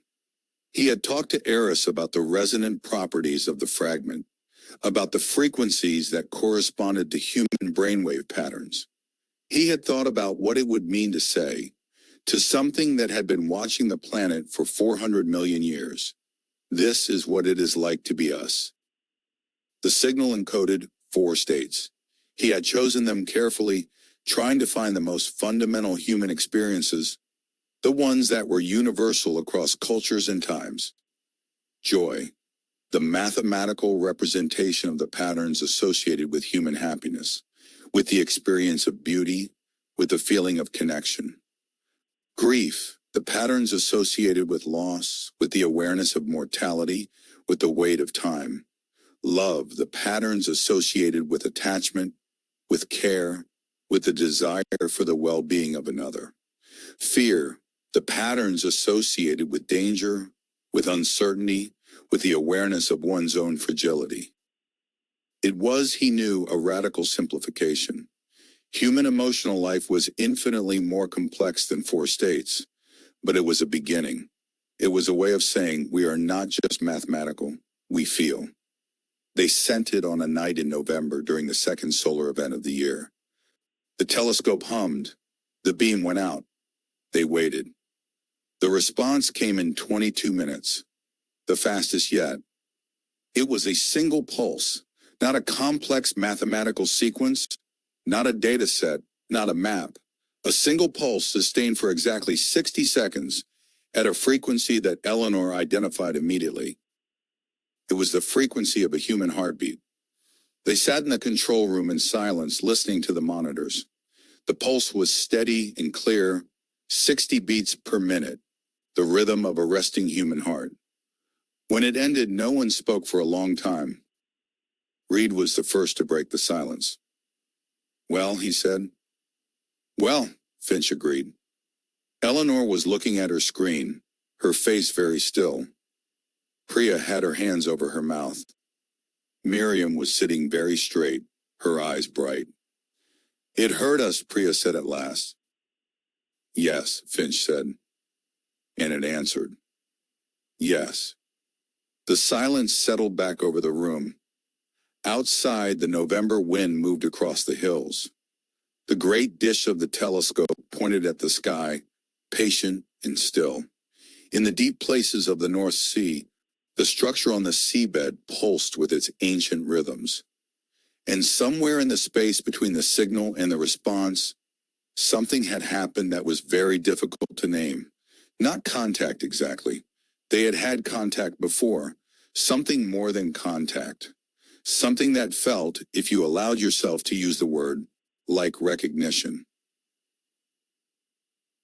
The world was changing, and Finch watched it change with the careful attention of someone who understood that change was not always visible in the large events, but in the small ones, the conversations, the papers, the questions that people began to ask.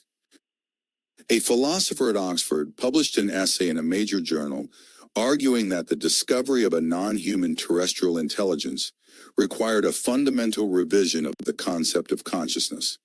The essay was widely read and widely discussed.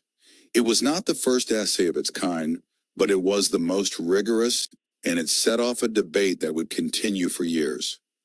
A theologian at a seminary in the north of England gave a series of lectures on the theological implications of the discovery. He argued that the existence of a non-human intelligence did not challenge the existence of God, but it did challenge the assumption that humanity was the primary object of divine attention. The lectures were recorded and shared widely, and they generated more response than anything he had published in 30 years of academic theology. A group of environmental scientists published a paper arguing that the intelligence's monitoring of the planet's geomagnetic health was evidence of the planet's own systemic intelligence. The idea that the Earth itself was, in some sense, a living system. The paper was controversial, but it was taken seriously, and it opened new lines of research. A child in a school in Cornwall drew a picture of the sea and the sky and the space between them, and wrote underneath it, "We are not alone and we never were." The picture was photographed and shared online and seen by millions of people, and something about its simplicity and its honesty touched something in the people who saw it. These were small things. They were not the revolution that Sterling had feared. They were something more interesting, the beginning of a new way of thinking, a slow, uneven, imperfect shift in the human understanding of the world. Finch watched it from his office, reading the papers and the news and the social media posts, building a picture of the cultural moment. He was not a sociologist or a cultural theorist. He was an astrophysicist who had spent 2 years investigating unexplained aerial phenomena and had ended up at the center of the most significant discovery in human history. He was not sure he was qualified to assess the cultural implications, but he watched because watching was part of the work. And what he saw for the most part was not panic. It was not the civilizational collapse that Sterling had feared. It was something more complicated and more interesting, people grappling in their various ways with a new understanding of the world. Some people were afraid, some were angry, some were exhilarated, some were indifferent. But most people, he thought, were doing what people do when they encounter something genuinely new. They were trying to make sense of it. That, he thought, was the most human thing of all. The crisis came in the spring, 18 months after the first contact. A new government had been elected in the autumn, more conservative than its predecessor, more suspicious of the contact program, more inclined to see the intelligence as a threat than as a partner. The new Home Secretary, a man named Caldwell, had been briefed on the program in January. He had listened to the briefing with the careful, controlled expression of someone who had already made up his mind. He had asked questions that were not really questions, but objections. He had thanked the briefers politely and said he would be in touch. He was in touch in March with a letter that proposed a review of the contact program's mandate and budget. The letter was courteous and bureaucratic and entirely clear in its intent. The program was to be reduced, possibly eliminated. The contact with the intelligence was to be suspended pending the review. Finch read the letter twice and then called Eleanor. "We have a problem," he said. "I know," she said. "I've already read it." "How?" "I have friends in the cabinet office," she said. "The letter was circulated before it was sent to you." He thought about this. "How much time do we have?" "The review is scheduled to begin in 6 weeks," she said. "If we're going to fight it, we need to start now." They spent the next 6 weeks fighting it, not loudly, not publicly, but with the quiet, persistent intensity that had always been their mode. Finch wrote a detailed response to the review proposal, laying out the scientific and strategic case for the program. Eleanor briefed sympathetic officials in the cabinet office and the foreign office. Reed used his MOD contacts to build support among the defense establishment. Miriam compiled a historical record of the program's achievements. They also carefully and selectively shared more of the data. the geomagnetic history, the predictive model, the emotional dimension of the intelligence's signals. They shared it with scientists, with officials, with the people who needed to understand what was at stake. The review was not canceled, but it was modified. The mandate was narrowed, the budget reduced, but the program survived. The contact was not suspended. It was not a victory. It was a compromise, the kind that left everyone slightly dissatisfied. But it was enough. The work continued. Finch sat in his office after the final meeting with the review committee and looked at the whiteboard. The diagrams were still there, the maps and the data and the questions. He thought about Sterling and about the 60 years of fear and about the different kind of fear that Caldwell represented. Not the fear of the truth, but the fear of the unknown. The institutional fear of something that could not be controlled. He thought about patience, about the long, slow work of building understanding, about the intelligence in the sea, which had been patient for 400 million years. He could afford to be patient for a few more months. The crisis resolved itself, as crises often do, not through a dramatic confrontation, but through the slow accumulation of evidence and the gradual shift of opinion. The review committee produced its report in June. It recommended maintaining the program with reduced scope and called for a more structured framework for the contact work.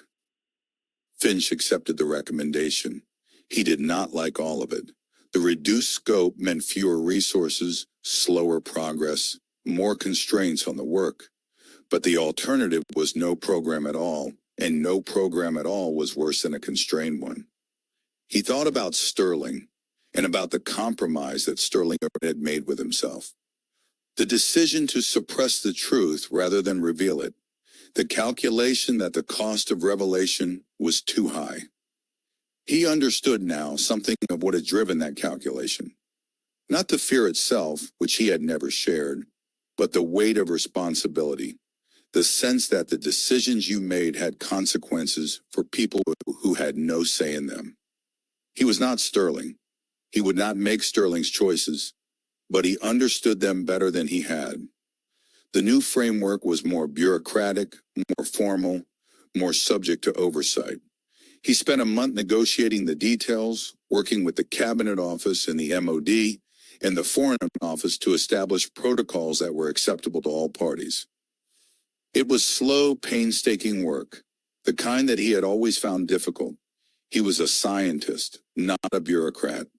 He was better at asking questions than at navigating institutional politics.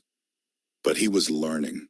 He was learning the language of institutions, the way that things got done in the spaces between the formal structures, the importance of relationships and trust, and the patient cultivation of allies. He was learning, in other words, what Sterling had always known, that the management of important truths required political skill as well as scientific rigor. He did not enjoy this learning, but he recognized its necessity. Eleanor was better at it than he was. She had spent her career at GCHQ, which was an institution that operated almost entirely in the spaces between formal structures. She understood the language of bureaucracy in a way that he did not, and she was invaluable in the negotiations. Reed was worse at it than he was. Reed's response to bureaucracy was a kind of controlled impatience, the response of a man who was used to making decisions quickly and implementing them immediately. He found the pace of institutional change deeply frustrating, but he was disciplined enough to contain his frustration, and his directness was sometimes useful in cutting through the complexity. By July, the new framework was in place. The program continued. The work resumed. Finch sat in his office on the first day of the new framework and looked at the whiteboard and thought about patience, about the long, slow work of building something real, about the intelligence in the sea, which had been watching the planet for 400 million years and had never, as far as they could tell, been in a hurry. He picked up his pen and began to write. There were evenings when the office was empty except for him, and he sat at his desk with the lights low and the city quiet outside, and he thought about the journey. He thought about the beginning. The summons to Westminster, the meeting with Sterling, the offer of APRO. He had been a sidelined astrophysicist, a man whose career had stalled, who had spent years doing competent but unremarkable work at a university that valued him without particularly needing him. He had accepted Sterling's offer, partly out of curiosity, partly out of the obscure sense that it was connected to something he had been carrying since childhood. He thought about the APRO office, the dusty rooms, the boxes of old files, the smell of old paper and warm electronics. He thought about Eleanor, arriving on the first day with a cup of tea and a carefully neutral expression, and about how long it had taken him to understand that the neutrality was not indifference but caution. The caution of someone who had been trained to observe before committing. He thought about Reed, arriving with his anger and his frustration and his absolute certainty that what he had seen was real, and about how that certainty had been one of the foundations of everything that followed. Without Reed's insistence on the reality of his experience, they might have spent months longer in the territory of doubt. He thought about the archives, the vast cathedral-like space in the Peak District mine, and about the 1965 file with its missing pages and its sealed evidence bag. He thought about the fragment, dark and iridescent in its glass case, with its impossible isotopic ratios and its crystalline structure designed to resonate at the frequencies of the human nervous system. He thought about Arthur Hayes and about the 50 years of silence and about the tape that Hayes had kept in a metal canister in a drawer, waiting for the right moment. He thought about the sonar survey and about the shape on the screen, the perfect disk, half a mile in diameter, resting on the seabed. He thought about the moment he had understood what it was and about the weight of that understanding. He thought about Dartmoor and about the night they had driven through the dark to Reed's cottage, cut off and disavowed and free for the first time. He thought about the conversations they had had in that cottage, the slow, careful building of the hypothesis, the growing clarity of the picture. He thought about the telescope and about the night of the first contact and about the light in the sky. He was at peace, not because the mystery was solved, which it was not and would not be for a very long time, perhaps ever, but because he had found his place in it. He had found the work that was his to do, and he was doing it, and that was enough. He turned off the light and went home. The fifth signal was the most personal thing they had ever sent. They had spent months designing it. They had argued about it, revised it, argued about it again.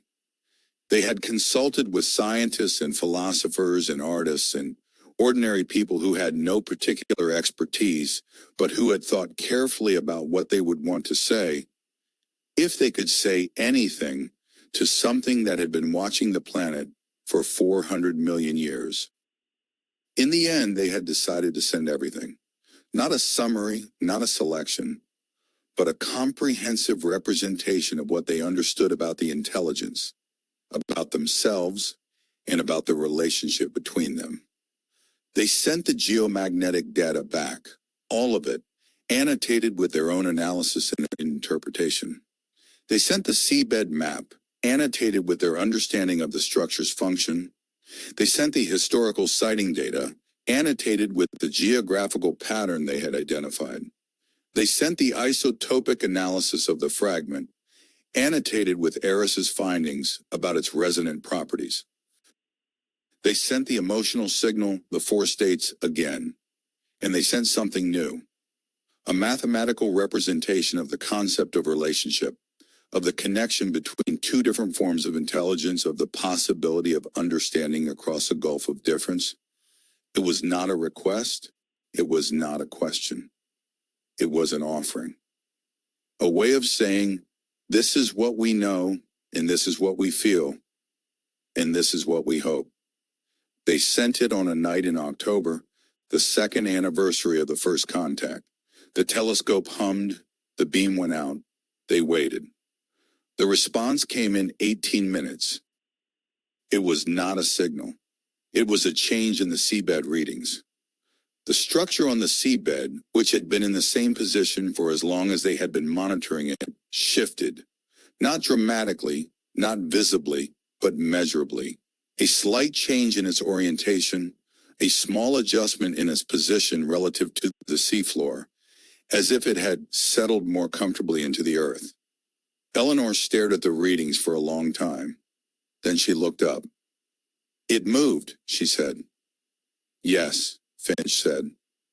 "Is that a response?" "I think so," he said. "I think it's the most direct response we've had. Not a signal, an action." They sat with this for a while. The seabed readings were steady now. The structure settled in its new position. "It acknowledged us," Priya said. "Yes," Finch said. "Not with words," Reed said, "with something more fundamental." "Yes," Finch said. He looked at the screens, at the steady readings, at the data that represented the presence of something ancient and patient and aware. He thought about the journey that had led to this moment, and about the journey that lay ahead. He smiled. It was a quiet smile, the kind that comes not from triumph, but from recognition. "Well," he said, "shall we get back to work?" A year later, the unit had grown. Not dramatically, not in the way that institutions usually grow, with the accumulation of bureaucracy and the dilution of purpose. It had grown carefully, selectively, with the addition of people who understood what they were doing and why. There were now 8 people in the unit: Finch, Eleanor, Reed, Miriam, and Priya had been joined by a geophysicist named Dr. James Okafor, who had been studying the relationship between tectonic activity and electromagnetic anomalies for 15 years, and who had, it turned out, been building a model that was remarkably consistent with the intelligence's predictive data. There was also a marine biologist named Dr. Sarah Chen, who had been studying the deep ocean for 20 years, and who brought a perspective on the seabed environment that none of the others had. And there was a young historian named Marcus Webb, who had been studying the history of UFO sightings in Britain and who had independently identified the geographical pattern that Eleanor had found. The office was still small, the budget was still modest, but the work was real and it was growing.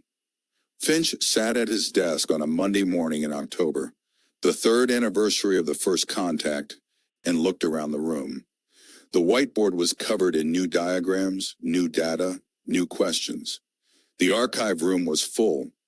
The secure communications room was busy with calls to the seabed monitoring station and to the network of partner institutions that had been quietly built over the past year. He thought about the APRO office, the dusty, forgotten rooms where it had all begun. He thought about how far they had come. A young analyst, a recent addition to the team, came to his desk with a question about the geomagnetic data. She was 25 years old, bright and precise, with the kind of questioning intelligence that he had learned to value above almost everything else. He answered her question, and she went back to her desk, and he watched her go with something that felt, he thought, like hope. The work was being passed on, the knowledge, the methods, the commitment to truth. These were being transmitted to a new generation of people who would carry them forward. He would not always be here. None of them would always be here. But the work would continue. He picked up his pen and began to write. Miriam Kendrick had been working with secrets for 30 years. She had joined the civil service at 22, fresh from a history degree at a red brick university, and had spent her career in the quiet, unglamorous work of document management and archival organization. She had worked in the Foreign Office, the Home Office, the Cabinet Office, And finally, for the last 8 years before APRO, in a classified archive facility in Wiltshire that she was not permitted to describe in any detail. She had always known that something was being hidden, not because she had seen anything dramatic, but because of the gaps, the files that were missing, the references that led nowhere, the boxes that were sealed and labeled with codes she could not decode. She had spent 30 years working around these gaps, cataloging what was there and noting what was not, building a mental picture of the shape of the absence. When Finch had asked her to join APRO, she had said yes without hesitation. She had not known what APRO was, not precisely, but she had known that it was connected to the gaps, and she had spent 30 years waiting for the chance to fill them. She sat now in the archive room of the unit's office, surrounded by files and boxes and the quiet hum of the climate control system. It was a Saturday afternoon, and the rest of the office was empty. She was working on the historical record of the program, a document that was classified for now, but that she intended eventually to be read. She was writing about the 1965 incident, about the radar tapes and the Coast Guard reports and the witness statements, about the young Malcolm Sterling and the decision he had made. She was writing about it not with anger, which she had felt, or with contempt, which she had also felt, but with the careful, measured clarity of a historian who understood that the past was more complicated than it appeared. She was writing about the cost of the cover-up, the people who had been dismissed, the knowledge that had been suppressed, the years of silence. She was writing about it because it needed to be written, because the truth of what had happened needed to be preserved, because the people who had been silenced deserved to have their silence acknowledged. She was also writing about what had come after, about the team and the work and the first contact, about the intelligence in the sea, and about the slow, careful building of a relationship. She was writing about it with the same care and precision she brought to everything, because it was the most important thing she had ever worked on, and it deserved the best she could give it. She worked until the light faded and the room grew cold. Then she made a cup of tea and sat for a while, looking at the files and the boxes and the long shelves of documents.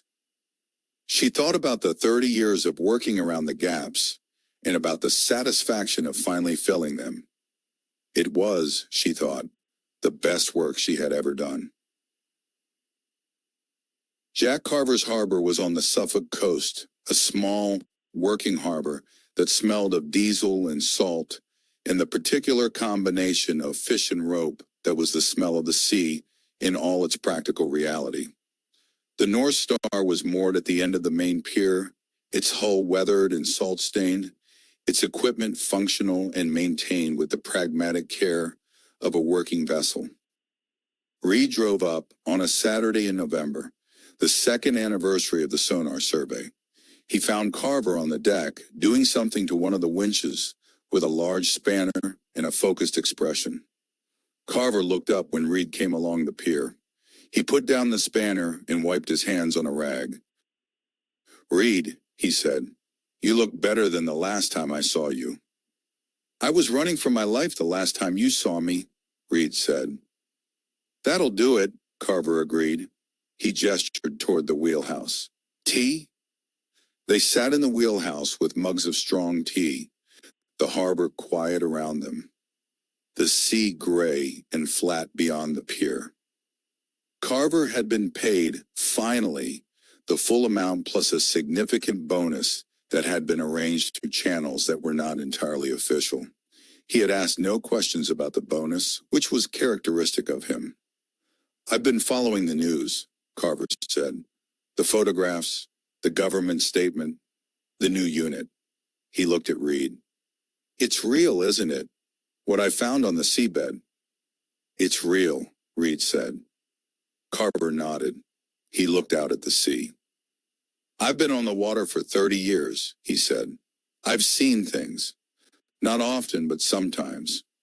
Things that didn't fit the categories." He paused. "I always assumed I was wrong, that there was an explanation I wasn't seeing. There is an explanation, Reed said, just not the one anyone expected. Carver smiled slightly. No, he said. I suppose not. He picked up his tea. I saw something once years ago, before the survey. I was out past the shelf, late at night, and I saw something come up from the water. Not a whale, not a submarine. Something else. It came up and it hovered for a moment, and then it went back down. He paused. I never told anyone. I thought they'd think I was mad. You weren't mad, Reed said. No, Carver said. I know that now. He looked at Reed. Is it dangerous? Whatever's down there? No, Reed said. It's not interested in us in the way that would make it dangerous. It's been here for 400 million years, and it's never harmed anything. Carver considered this. 400 million years, he said. He said it the way he said most things, flatly, without inflection, as if he were reading a depth gauge. That's a long time to be in the water. Yes, Reed said. They sat in the wheelhouse for another hour, talking about the sea and about the things that moved through it, and about the strange and ordinary business of being alive in a world that was stranger than anyone had imagined. When Reed left, Carver walked him to the end of the pier. He shook Reed's hand and held it for a moment. Thank you, he said, for telling me. Reed drove back to London through the long Suffolk afternoon, the flat fields stretching away on either side, the sea somewhere to the east, dark and deep and full of things that were only beginning to be understood. The school was in Devon, a small primary school in a village on the edge of Dartmoor, not far from Reed's cottage. It had been arranged through the local education authority, which had been briefed on the unit's public engagement work, and had agreed to a visit. Finch had not done many school visits. He was not by nature a public speaker. He was better in small rooms, with small groups, where he could think carefully before speaking, and where the questions were specific enough to have specific answers. But he had agreed to this one because it was important, because the children of today were the scientists and citizens of tomorrow, and because he believed genuinely that the truth was something that belonged to everyone. The school was a low, cheerful building surrounded by a playground and a field. The children were 8 and 9 years old, which meant they were old enough to ask real questions and young enough to ask them without the self-consciousness that came with age. There were 30 of them, sitting in rows on the floor of the school hall, looking at him with the frank, assessing gaze of children who had not yet learned to pretend to be less curious than they were. He talked to them about science, about the way that science worked, the observation, the hypothesis, the test, the revision. He talked about the importance of asking questions, about the value of not knowing, about the courage required to say, I don't understand this, and to keep looking until you did. He showed them photographs of the telescope, of the seabed map, of the aurora borealis on the night of the first contact. He did not tell them everything, but he told them enough. A girl in the front row raised her hand. She had red hair and a serious expression, and the kind of focused attention that suggested she had been thinking about her question for some time. Do you believe in aliens? She asked. He thought about this. I believe in the unknown, he said. I believe that the universe is full of things we don't understand yet, and that the most important thing we can do is to keep trying to understand them. But do you believe in aliens? She pressed. He smiled. I believe that there are forms of intelligence in the world that are not human, he said. And I believe that understanding them is one of the most important things we can do. She considered this. That's not really an answer, she said. No, he agreed. It's not, but it's the most honest thing I can say. Another child, a boy with glasses and a very serious expression, raised his hand. Why did the government keep it secret? He asked. Finch paused. Because they were afraid, he said. because they thought people couldn't handle the truth. That's not very nice, the boy said. No, Finch said. It wasn't. But they were trying to protect people, even if they were wrong about how to do it. The boy considered this. My mom says that keeping secrets to protect people is still lying, he said. Your mom is right, Finch said. After the visit, the teacher showed him a drawing that one of the children had made during the session. It showed the sea and the sky and the space between them, and underneath it, the child had written, "We are not alone, and we never were." He asked if he could keep it. The teacher said yes. He put it in his briefcase and drove back to London, and it stayed on his desk for a long time. The sixth signal came on an ordinary Wednesday morning in March, while Finch was reading a paper on geomagnetic field dynamics, and Eleanor was building a new version of her sighting database, and Reed was on the phone to someone at the MOD, and Miriam was in the archive room, and Priya was at her desk, and James and Sarah and Marcus were doing the various things that they did on ordinary Wednesday mornings. The alert came from the seabed monitoring station, a pulse directed upward from the structure on the seabed, at the frequency range they had identified as the intelligence's communication band. It was not directed at the telescope. It was directed at a point in the atmosphere above the structure, which was directly above the North Sea, approximately 40 miles off the Suffolk coast. Eleanor was at the console before anyone else. She pulled up the data, her fingers moving quickly across the keyboard. It's a signal, she said. Spontaneous. Not in response to anything we've sent. The room had gone very quiet. What's the content? Finch asked. I'm decoding it, she said. Give me a minute. The minute felt very long. Reed had ended his call. Priya had come to stand behind Eleanor. James and Sarah and Marcus had come in from their desks. It's a greeting, Eleanor said at last, or something analogous to a greeting. It's the same mathematical structure as our first signal, but inverted, as if it's reflecting our greeting back at us. It's initiating contact, Finch said. Yes, Eleanor said. The room was very quiet again. It's not waiting for us to reach out, Priya said. It's reaching out to us. Yes, Finch said. He sat down. He looked at the screens, at the data, at the steady pulse of the intelligence's signal. He thought about the 400 million years of patience, and about what it meant that the patience had finally given way to something more active. What do we do? Reed asked. We respond, Finch said. We respond immediately, and we respond warmly. Eleanor was already at the keyboard. They spent the rest of the day debating what the spontaneous signal meant. It was the kind of debate that the unit had become good at. Rigorous, patient, willing to hold multiple interpretations simultaneously without forcing a premature conclusion. Reed's interpretation was the most direct. It means they like us. He said it with the flat certainty that was his characteristic mode. And then when Eleanor raised an eyebrow, he elaborated. It means the relationship has developed to the point where they're initiating contact. That's a significant change. Before they were responding, now they were reaching out. That's a qualitative shift. Eleanor's interpretation was more cautious. It could mean that the solar conditions were right, and they took the opportunity to test the communication channel.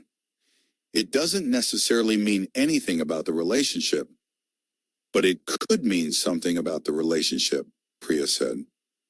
Yes, Eleanor said. It could.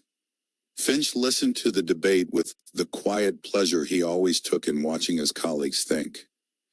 He had his own interpretation, which he shared when there was a pause. I think it means that the relationship has reached a threshold, he said. Not a threshold of trust exactly, because I'm not sure trust is the right concept for what we're dealing with, but a threshold of recognition. It knows we're here, it knows we're trying to communicate, and it's decided to make the communication more active. Why now? James asked. I don't know, Finch said. It may be connected to the fifth signal, the one that included the representation of the relationship itself. Or it may be connected to the solar conditions. Or it may be something we don't understand yet. The most honest answer, Marcus said. Yes, Finch agreed. The most honest answer. They responded to the signal that afternoon with a simple mathematical acknowledgement. We received your signal. We are here. We are listening. The response from the intelligence came in 20 minutes, a confirmation, and then a new element, a sequence that Eleanor identified as a representation of the probe currently active in the North Sea. It's showing us where the probe is, she said, in real time. Why? Reed asked. Maybe it wants us to see it, Priya said. They looked at each other. Can we? Finch asked. Reed was already on the phone. The field in the Cotswolds was exactly as he remembered it. The dry stone walls, the hawthorn hedge, the shallow bowl in the center where the mist gathered on autumn mornings. It was a Saturday in April, and the field was full of the first green of spring, the grass bright and new, the hawthorn beginning to bud. He had driven up the night before and stayed in a pub in the village, in a room with a low ceiling and a view of the churchyard. He had slept well, which surprised him. He had expected to lie awake, thinking about the past. Instead, he had slept deeply and dreamlessly, and woken to the sound of birds. He walked to the field in the morning, through the village and along the lane and over the stile. The air was cold and clean, smelling of earth and new growth. The sky was pale and vast, the kind of sky that only exists in the English countryside in early spring, before the leaves come out and close it in. He stood in the center of the field, in the shallow bowl, and looked up at the sky. He had been 9 years old. He had been walking home from a friend's house, taking the long way through the fields. He had looked up, and there it was. He could still see it clearly in his memory, the dark triangular shape moving slowly and silently across the pale evening sky. No lights, no sound, just a shape moving with a deliberate, unhurried grace. He understood it now, a probe sent from the structure on the seabed, monitoring the fault line that ran beneath the Cotswold limestone, measuring the telluric currents, sending its data back. It had not been looking at him. He had simply been there. And yet, he thought about the resonant properties of the fragment, about the frequencies that corresponded to human brainwave patterns. He thought about the emotional dimension of the intelligence's signals, about the sub-patterns that Eleanor had identified. He thought about the pulse that matched the frequency of a human heartbeat. He thought about the boy he had been, standing in this field, watching the shape move across the sky and feeling something that he had never been able to name. Not fear, not wonder exactly, something more fundamental. A sense of recognition, perhaps. A sense that the world was larger and stranger and more interesting than he had been told. He stood in the field for a long time. The robins sang from the hedge. The mist had lifted. The Cotswold hills rolled away in every direction, pale and beautiful in the spring light. He thought about the intelligence, and about the 400 million years of watching, and about the moment, 3 years ago, when the watching had become a conversation. He was grateful for the field and for the shape in the sky, and for the 30 years of not knowing that had led, eventually, to knowing. He was grateful for all of it. He walked back to the stile and climbed over it, and got in the car and drove back to London, and the work continued. Her parents' house was in a quiet street in a quiet town in the Midlands, the kind of town that had been quietly going about its business for 200 years and intended to continue doing so for another 200. The house was semi-detached, red brick, with a garden that her father tended with the same methodical care he brought to everything. Eleanor drove up on a Sunday in May. She had not been back for several months, which was longer than she intended between visits, but shorter than it sometimes felt. The work had a way of filling the space that other things occupied, the way water fills a vessel. Her mother was in the kitchen when she arrived, making tea, which was what her mother was almost always doing when she arrived. Her father was in the garden, which was what her father was almost always doing on a Sunday afternoon in May. The house smelled of cooking and old books and the particular combination of warmth and order that was the smell of her childhood. She sat at the kitchen table and accepted the tea and watched her mother move around the kitchen with the easy efficiency of someone who had been doing this for 40 years. "You look tired," her mother said. "I'm fine," Eleanor said. "You always say that." "I'm always fine," Eleanor said. Her mother sat down opposite her. She was a small woman, precise and warm, with the kind of intelligence that expressed itself in practical things. In the way she managed a household, in the way she listened, in the way she understood, without being told when something important had happened. "How's the work?" she asked. "Good," Eleanor said. "Important." "You always say that too." "It's always true." Her mother looked at her for a moment. "You've changed," she said. "In the last year or two, something's different." Eleanor thought about how to answer this. She could not tell her mother what she did. Not really. The work was classified, and even if it hadn't been, the full truth of it was not something she could explain over a cup of tea in a kitchen in the Midlands.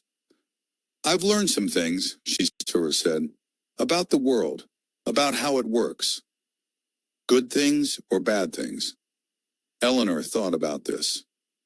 "Both," she said, "but mostly good." Her mother nodded, as if this were the most natural thing in the world.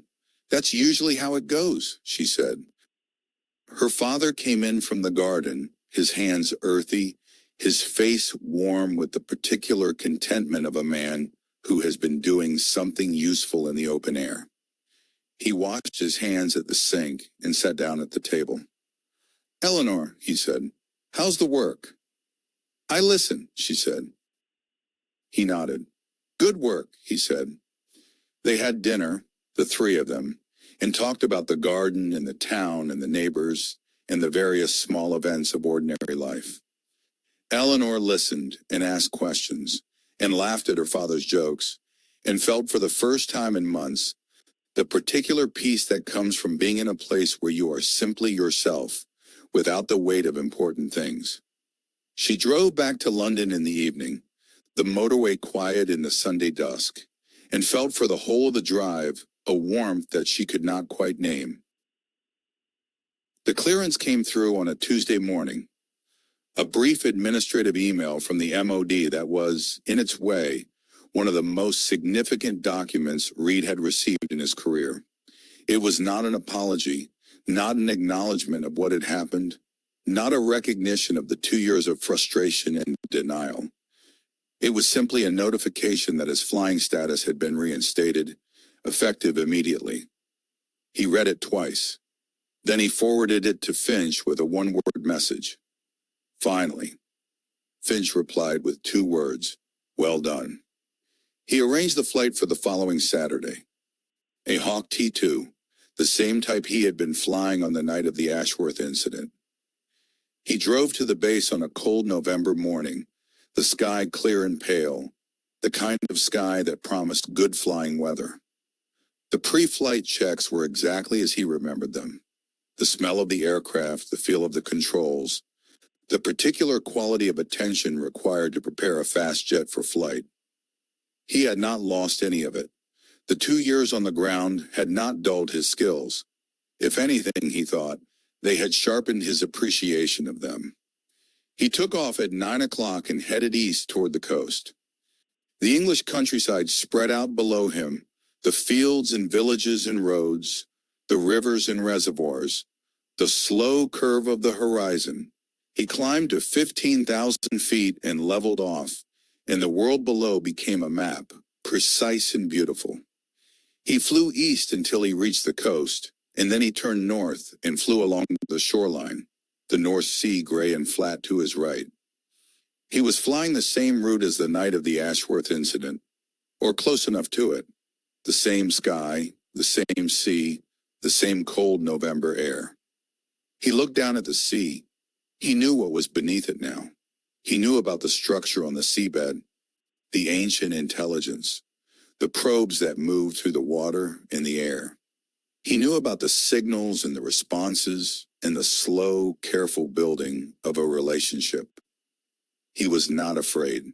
He had not been afraid for a long time, not in the way he had been afraid on the night of the incident, when the shape had appeared out of nowhere and his instruments had gone haywire, and his understanding of the world had shifted on its axis.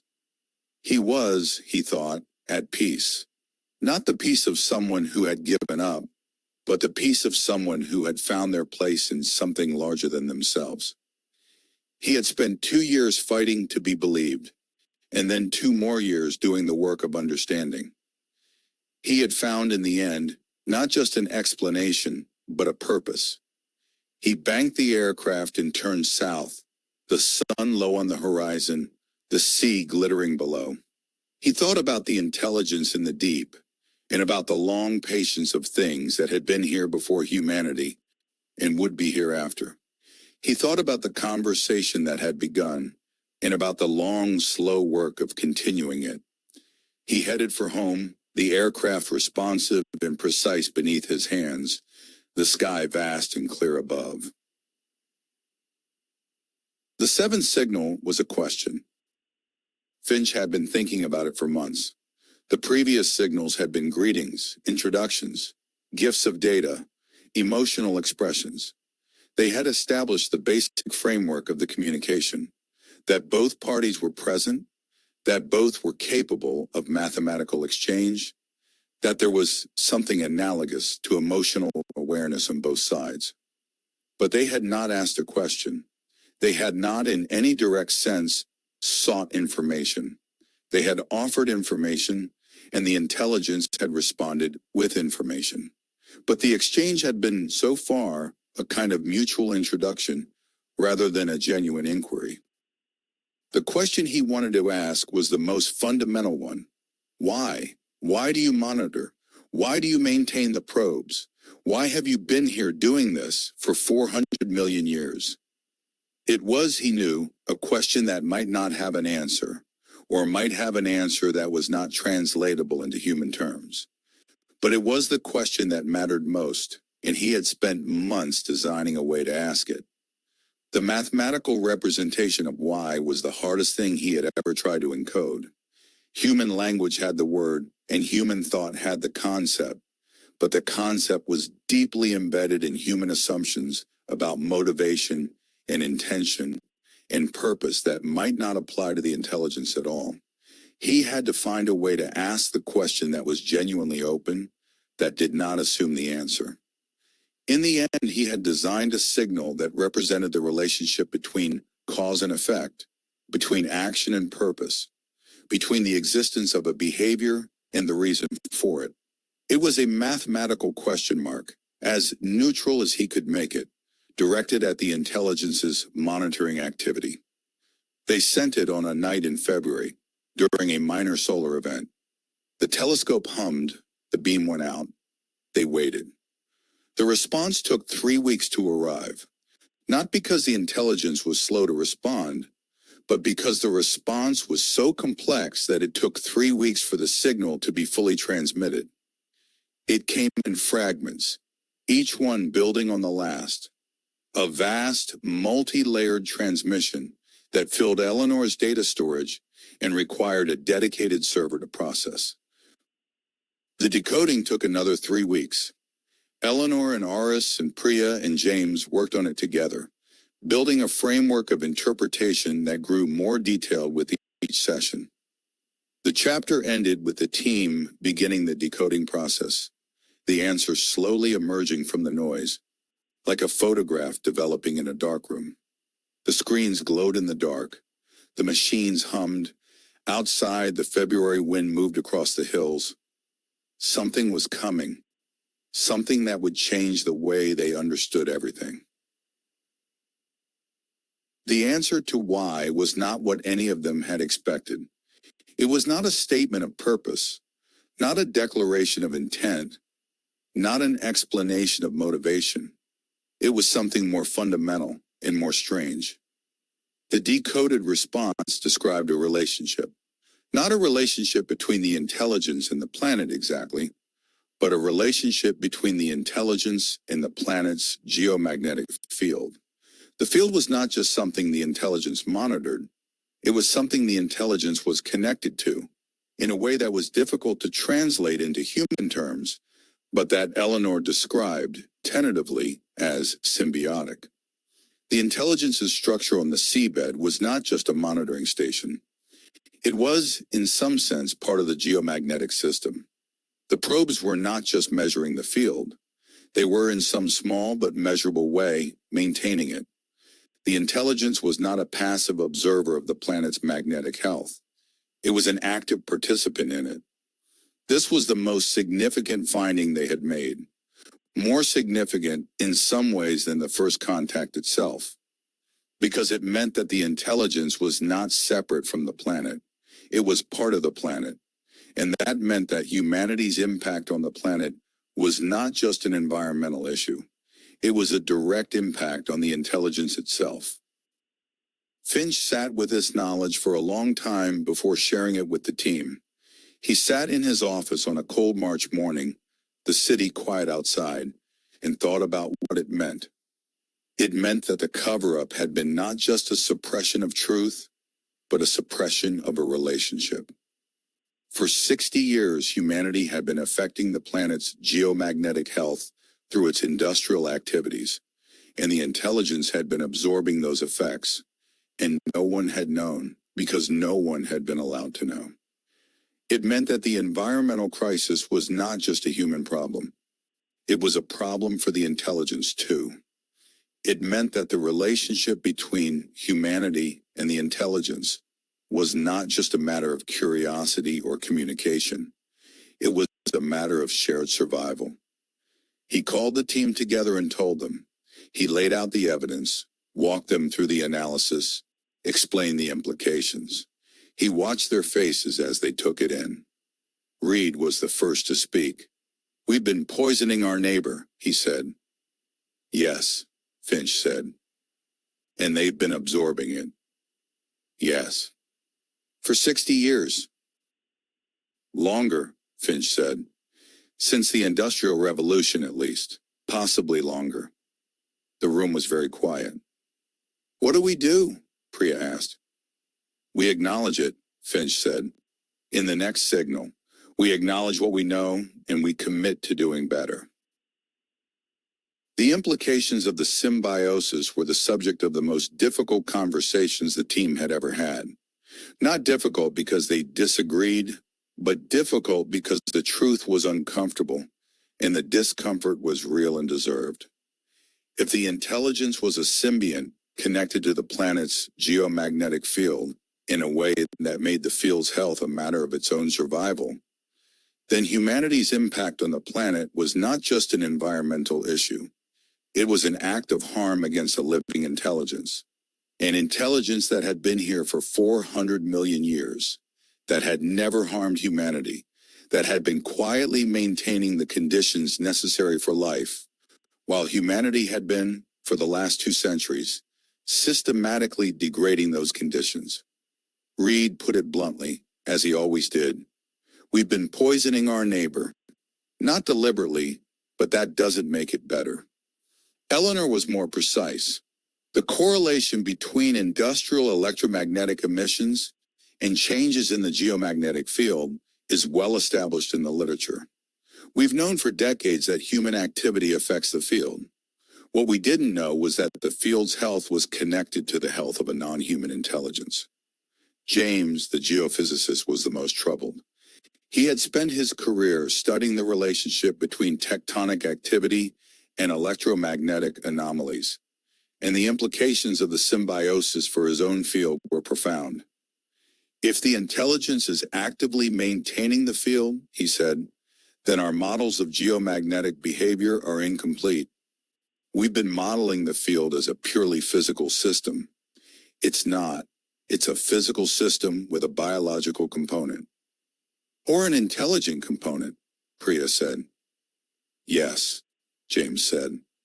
Finch listened to all of this and thought about Sterling, and about the 60 years of suppression, and about the cost of it.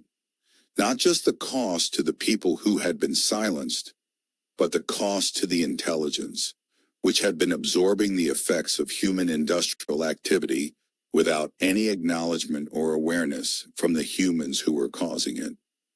He thought about the responsibility that came with knowledge. They knew now, they could not unknow it. The question was what to do with the knowledge. We tell the truth, he said, not just to the intelligence, in the next signal, but to the people who need to know. The scientists, the policymakers, the people who make decisions about industrial activity and its effects on the geomagnetic field. He paused. We've been managing a secret. Now we need to manage a truth. It was not a simple thing. It would take time and patience and the careful navigation of institutional and political resistance. But it was the right thing. The work, as always, continued. The eighth signal was an apology, or as close to an apology as mathematics could come. Finch had thought about it carefully. He did not want to be sentimental, or to project human emotional categories onto a relationship that was not human. But he also did not want to be cold, or to pretend that the knowledge of the harm was not significant. He designed a signal that acknowledged the symbiotic relationship, that included data on the changes in the geomagnetic field over the past 2 centuries, that represented the correlation between those changes and human industrial activity, and that included a mathematical representation of the concept of commitment, the intention to change, the acknowledgement of responsibility, the promise to do better. It was not a simple signal. It took weeks to design and refine. Eleanor and Eris contributed to the design, as did James, whose expertise in geomagnetic dynamics was essential to the accuracy of the data component. They sent it on a night in April during a moderate solar event. The telescope hummed, the beam went out. The response came in 8 minutes, the fastest yet. It was brief, a single sequence, clean and clear, that Eleanor decoded in less than an hour. It was a representation of the geomagnetic field in its healthy state, the field as it had been before the Industrial Revolution, strong and stable, the lines of force clear and regular, and then superimposed on it, the field as it was now, weakened in some places, distorted in others, the lines of force less regular, the overall patterns subtly but measurably different. And then at the end of the sequence, a single pulse at a frequency they had not seen before. Eleanor ran it through her analysis and looked up with an expression that Finch had not seen on her face before. It's the frequency of a healthy geomagnetic field, she said. The field as it was, before. It's showing us what it was like, Priya said. And what it could be again, Eleanor said. She was crying quietly at her console. She did not explain why. She did not need to. The room was very quiet. Outside, the April wind moved across the hills. The great dish of the telescope pointed at the sky, patient and still. Finch looked at the screens for a long time. Then he said very quietly, "Thank you." He was not sure who he was thanking. The intelligence, perhaps, or the truth, or simply the fact that they were here, doing this work in this moment. It was enough. 2 years after the first contact, the world was different. Not dramatically, not in the way that revolutions are different, with the sudden overturning of old orders and the establishment of new ones. It was different in the way that real change is different, slowly, unevenly, with resistance and confusion and occasional moments of clarity. The contact program had quietly influenced policy in ways that were hard to trace but real. A new framework for monitoring industrial electromagnetic emissions had been adopted by the government following a briefing that Finch had given to the relevant committee. The framework was presented as a matter of national security, which was not inaccurate, and it had been implemented without public controversy. A new research program had been established at 3 universities, studying the relationship between human industrial activity and geomagnetic field dynamics. The program was funded by the government and by several major industrial companies that had been quietly briefed on the implications of the symbiosis. The research was published in peer-reviewed journals and was beginning to change the scientific consensus on the relationship between human activity and the planet's magnetic health. A new international agreement on electromagnetic emissions was being negotiated slowly and with difficulty through the usual channels of international diplomacy. It was not yet in force, and it might not be for years, but it was being negotiated, which was more than had been the case 2 years ago. These were small things. They were not the revolution that Sterling had feared, or the civilizational collapse that he had spent 60 years trying to prevent. They were the beginning of a different kind of change, a slow, careful, imperfect shift in the way humanity understood its relationship to the planet it lived on. Finch watched these changes from his office, reading the papers and the policy documents and the news reports, building a picture of the world as it was becoming. He was not a policymaker or a politician. He was a scientist who had stumbled into the most significant discovery in human history and who was trying, with the tools he had, to make something useful of it. He thought about the intelligence in the sea and about the 400 million years of patience and about the slow, careful work of maintaining the conditions necessary for life. He thought about the relationship between patience and change, about the way that the most important things happen slowly, almost invisibly, until one day you looked up and the world was different. He thought about the work that remained to be done and about the people who would do it after him. He thought about the young analysts who had joined the unit and about the scientists in the universities and about the diplomats negotiating the international agreement. He thought about the children in the school in Devon and about the drawing on his desk. We are not alone, and we never were. He picked up his pen and began to write. They went out for dinner on a Thursday evening in June.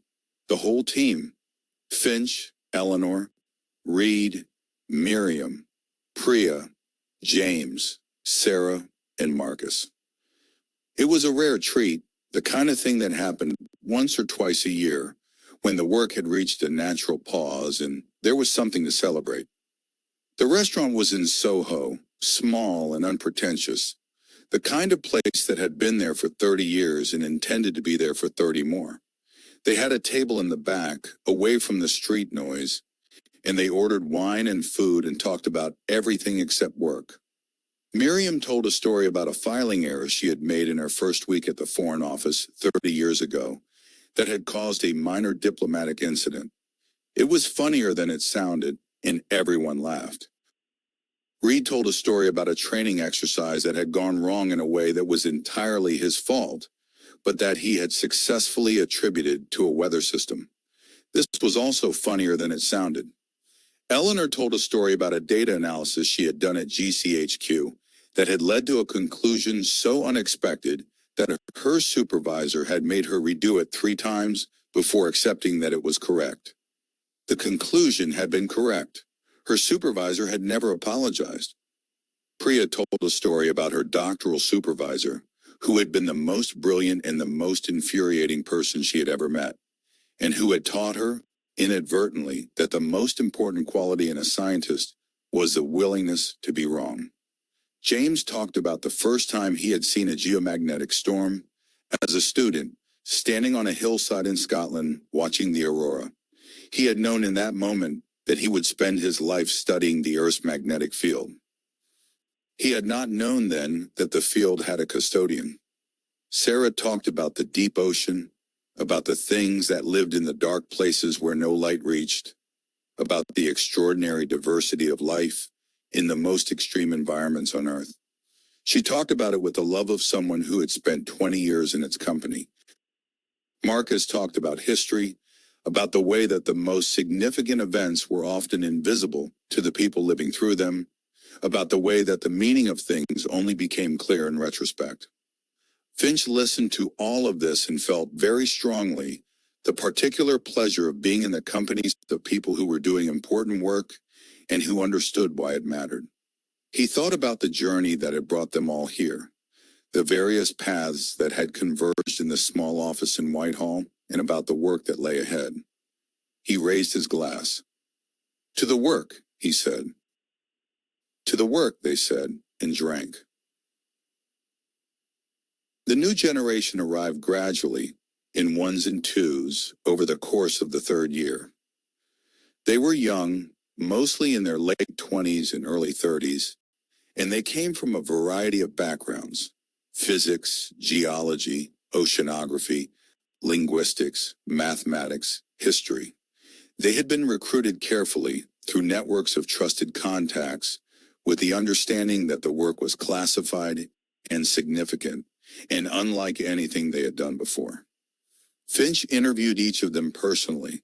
He asked them not about their qualifications, which were already established, but about their relationship to uncertainty. How did they respond when the evidence was incomplete? How did they handle the discomfort of not knowing? How did they feel about the possibility that the most important questions might not have answers? The answers varied. Some candidates were uncomfortable with uncertainty, which was understandable but disqualifying. Some were comfortable with it in the abstract, but struggled with it in practice, which was also disqualifying. The ones he hired were the ones who seemed genuinely to find uncertainty interesting rather than threatening. The ones who understood that not knowing was not a failure but a condition of inquiry. He thought about himself at the beginning of this work. He had been comfortable with uncertainty in his professional life, but he had been carrying a private certainty for 30 years. The certainty that what he had seen as a boy was real, and that it mattered, and that one day he would understand it. That private certainty had been in its way a kind of anchor. It had kept him oriented when the evidence was confusing and the institutional resistance was demoralizing. He tried to give the new analysts something similar, not a certainty, because he could not give them what he had not had, but a framework, a way of thinking about the work that would sustain them through the difficult periods. He told them about the 1965 case file, and about the fragment, and about the geographical pattern, and about the sonar survey, and about the first contact. He told them the whole story from the beginning because the story was the framework. It showed them how the evidence had accumulated, how the understanding had grown, how the picture had become clearer over time. He told them about Sterling and about the cost of the cover-up and about the responsibility that came with the truth. He told them that the most important thing they could do was to be honest, with the data, with each other, and with themselves. A young analyst named Aisha, who had come from a background in mathematical linguistics, asked him what the most important thing he had learned was. He thought about it for a long time. Then he said, "To listen." She wrote it down. The ninth signal arrived on a Tuesday morning in September, spontaneous from the intelligence. It was the most complex signal they had received, and it took Eleanor and her team 6 weeks to decode it fully. When the decoding was complete, what they found was extraordinary. The signal was not a greeting or a response or a gift of data. It was a model, a representation of the future state of the planet's geomagnetic field, projected forward over the next 1,000 years. It was not a prediction in the deterministic sense. It was a set of possible trajectories, each one corresponding to a different set of conditions, each one showing how the field might evolve depending on the choices that humanity made in the coming decades. Some of the trajectories were good. In the scenarios where human industrial electromagnetic emissions were reduced significantly, the field recovered its historical strength and stability, and the intelligence's symbiotic connection to it was maintained and even strengthened. Some of the trajectories were bad. In the scenarios where emissions continued to increase, the field weakened further, and the intelligence's connection to it was strained. In the worst scenarios, the field became so degraded that the intelligence's ability to maintain it was compromised.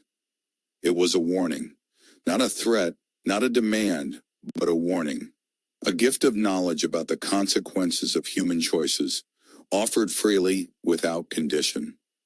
Finch sat with this knowledge for a long time. He thought about the responsibility of it, about the weight of being the person who knew this and who had to decide what to do with it. He thought about Sterling and about the 60 years of suppression and about the cost of keeping secrets. He thought about the difference between protecting people from the truth and giving them the tools to make better choices. He called a meeting of the full team. He laid out the data, walked them through the analysis, explained the implications. He watched their faces as they took it in. "We have to share this," Priya said, "not just with the government, with the scientists, with the people who can actually do something about it." "Yes," Finch said, "we do." "It'll be complicated," Eleanor said. "Yes," Finch said, "it will." "But it's the right thing," Reed said. "Yes," Finch said, "it is." The report took 3 months to write. Finch wrote the first draft and then Eleanor revised it, and then James and Sarah contributed the technical sections, and then Priya and Marcus contributed the historical and cultural context, and then Finch revised it again, and then Eleanor revised it again. It was the most important document he had ever written.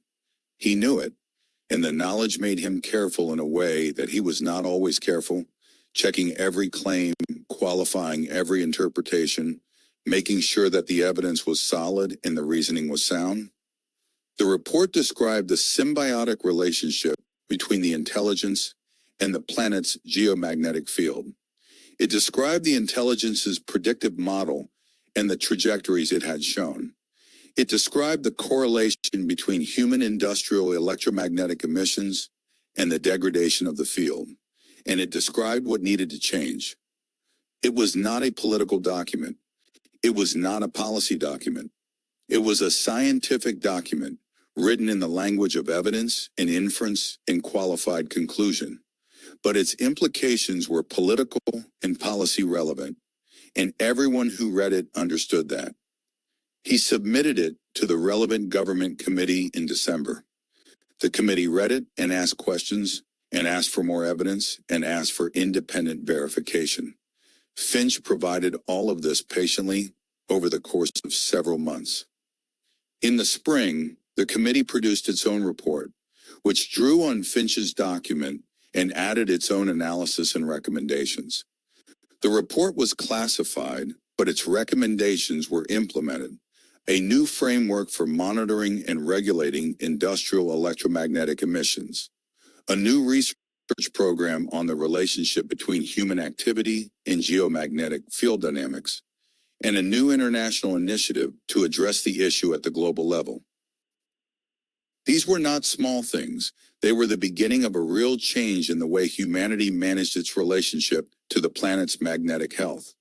They were the beginning of a response to the intelligence's warning. Finch read the committee's report and felt for the first time in a long time something that was not quite hope, but was adjacent to it. Not the hope of someone who expected things to be easy, but the hope of someone who had seen that change was possible, and who understood that the work of making it happen was long and slow and worth doing. He put the report in the drawer with his notebook and went to make a tea. The 10th signal was a promise. They had been working on it for months, since the decoding of the 9th signal and the writing of the report. It was the most carefully designed signal they had ever sent because it was the most consequential. It acknowledged the warning. It included the data on the policy changes that had been implemented, the new monitoring framework, the new research program, the international initiative. It included a mathematical representation of the commitment to change, the intention to reduce the emissions that were degrading the field, the acknowledgement of the harm that had been done, and the responsibility to do better. And it included something new, a representation of the concept of partnership. Not just communication, not just acknowledgement, but a genuine commitment to a shared future. A way of saying we understand now that we are not alone on this planet, and that the health of the planet is a shared responsibility, and that we intend to honor that responsibility. It was, Finch thought, the most honest thing they had ever sent. They sent it on a night in October, the 4th anniversary of the first contact. The telescope hummed, the beam went out. They waited. The response came in 12 minutes, the fastest they had ever received. It was a single sustained pulse, held for exactly 4 minutes. Not a heartbeat this time, something slower, deeper. Eleanor ran it through her analysis and looked up. It's the resonant frequency of the Earth's core, she said, the inner core, the deepest part of the planet. No one spoke for a long time. It's showing us its home, Priya said at last. Yes, Finch said. Not just the seabed, Reed said. The whole planet. Yes, Finch said. He looked at the screens, at the steady pulse, at the data that represented something ancient and deep and alive. He thought about the journey that had led to this moment and about the journey that lay ahead. We're going to be all right, he said. He said it quietly, not as a declaration, but as an observation. A conclusion reached after long consideration. Eleanor looked at him. Yes, she said, I think we are. The 5th year of the program was the year of the archive. Miriam had been working on it for 3 years, quietly and methodically, building the historical record of everything that had happened. She had organized the files, cataloged the evidence, written the accounts, cross-referenced the data. She had done it with the same careful attention she brought to everything, and the result was a document of extraordinary completeness. It ran to 4 volumes. The first covered the period from 1965 to the establishment of APRO, the original incident, the cover-up, the decades of suppression, the accumulated evidence that had been dismissed or ignored. The second covered the work of APRO, the investigation, the discovery of the geographical pattern, the sonar survey, the first contact.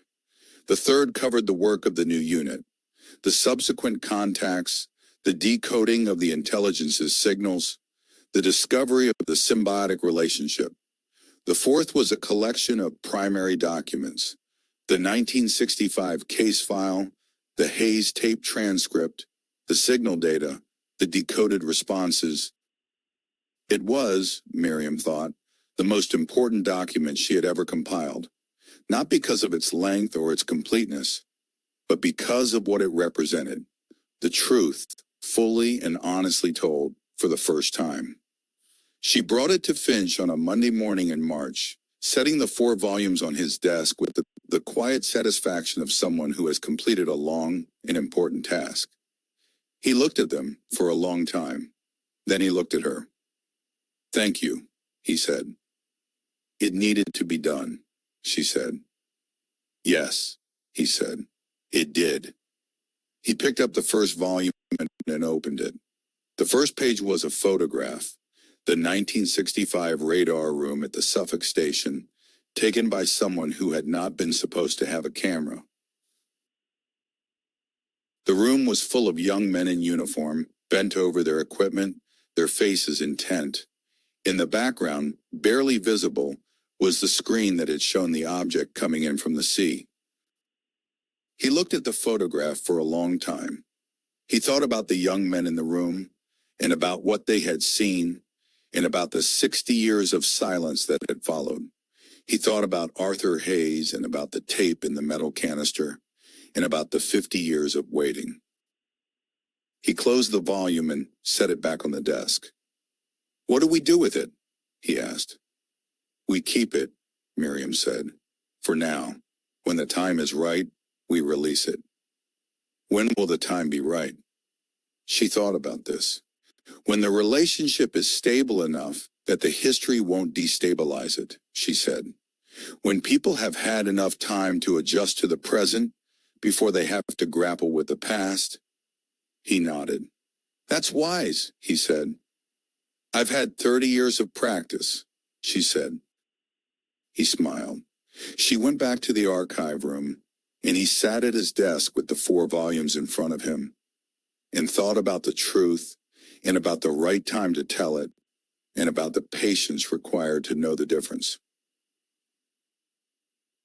The conversation about the future happened on a Saturday afternoon in the office, when the rest of the team had gone home and only Finch and Eleanor remained. It was the kind of conversation that could only happen in an empty office on a Saturday afternoon, when the formal structures of the working week had dissolved and there was space for the things that did not fit into meeting agendas. Eleanor had been thinking about it for months. She had been thinking about what came next, not for the program, but for the relationship, the signals, the responses, the slow accumulation of understanding. These were the beginning of something, but they were not the thing itself. The thing itself was still ahead.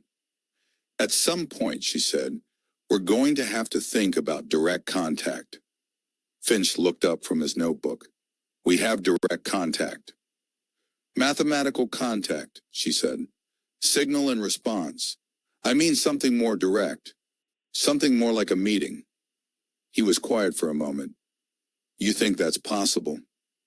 I think it's inevitable, she said.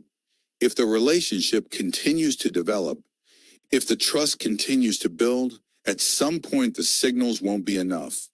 At some point, one of us will want to close the distance. He thought about this.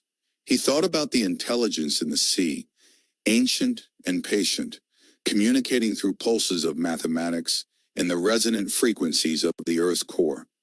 He thought about what it would mean to close the distance between that and the human world. It would have to be on their terms, he said. Yes, she said. Of course. We'd have to wait until they indicated readiness. Yes. That could be years. Yes, she said. Or decades. Or longer. She paused. But it's worth thinking about. Worth preparing for. He nodded slowly. He thought about the boy in the Cotswolds field, watching the shape move across the sky. He thought about the long journey from that moment to this one. He thought about the journey that lay ahead. All right, Art, he said. Let's think about it. They talked for 2 hours, sitting in the quiet office with the city humming outside. They talked about what direct contact might look like, about the challenges and the risks and the possibilities. They talked about what humanity would need to be ready for it, and about what the intelligence might need. It was a conversation without conclusions, which was appropriate. The conclusions were still years away, but the conversation itself was important because it was the beginning of the preparation. When they left, the office was dark and the city was quiet. They walked to the tube together, through the cold London night, and talked about other things, about books, about food, about the ordinary pleasures of ordinary life. And underneath the ordinary conversation, the larger one continued in the way that important things continue, even when they are not being spoken aloud. The last signal came on a Tuesday morning in November, 5 years after the first contact. It was not the last signal they would ever send, or the last they would ever receive, but it was the last signal of this phase of the work, the phase that had begun with a greeting and ended with something that felt, tentatively, like friendship. The signal was simple, a mathematical representation of the concept of continuity, the idea that the relationship would go on, that the communication would continue, that the work was not finished but was entering a new phase. They sent it at dawn, the telescope humming in the cold November air, the Peak District hills pale and still around them. They had driven up the night before, all of them, Finch, Eleanor, Reed, Miriam, Priya, James, Sarah, Marcus, and the newer members of the team. They had slept in the observatory, on camp beds and sleeping bags, and woken to the sound of the wind and the distant call of a curlew.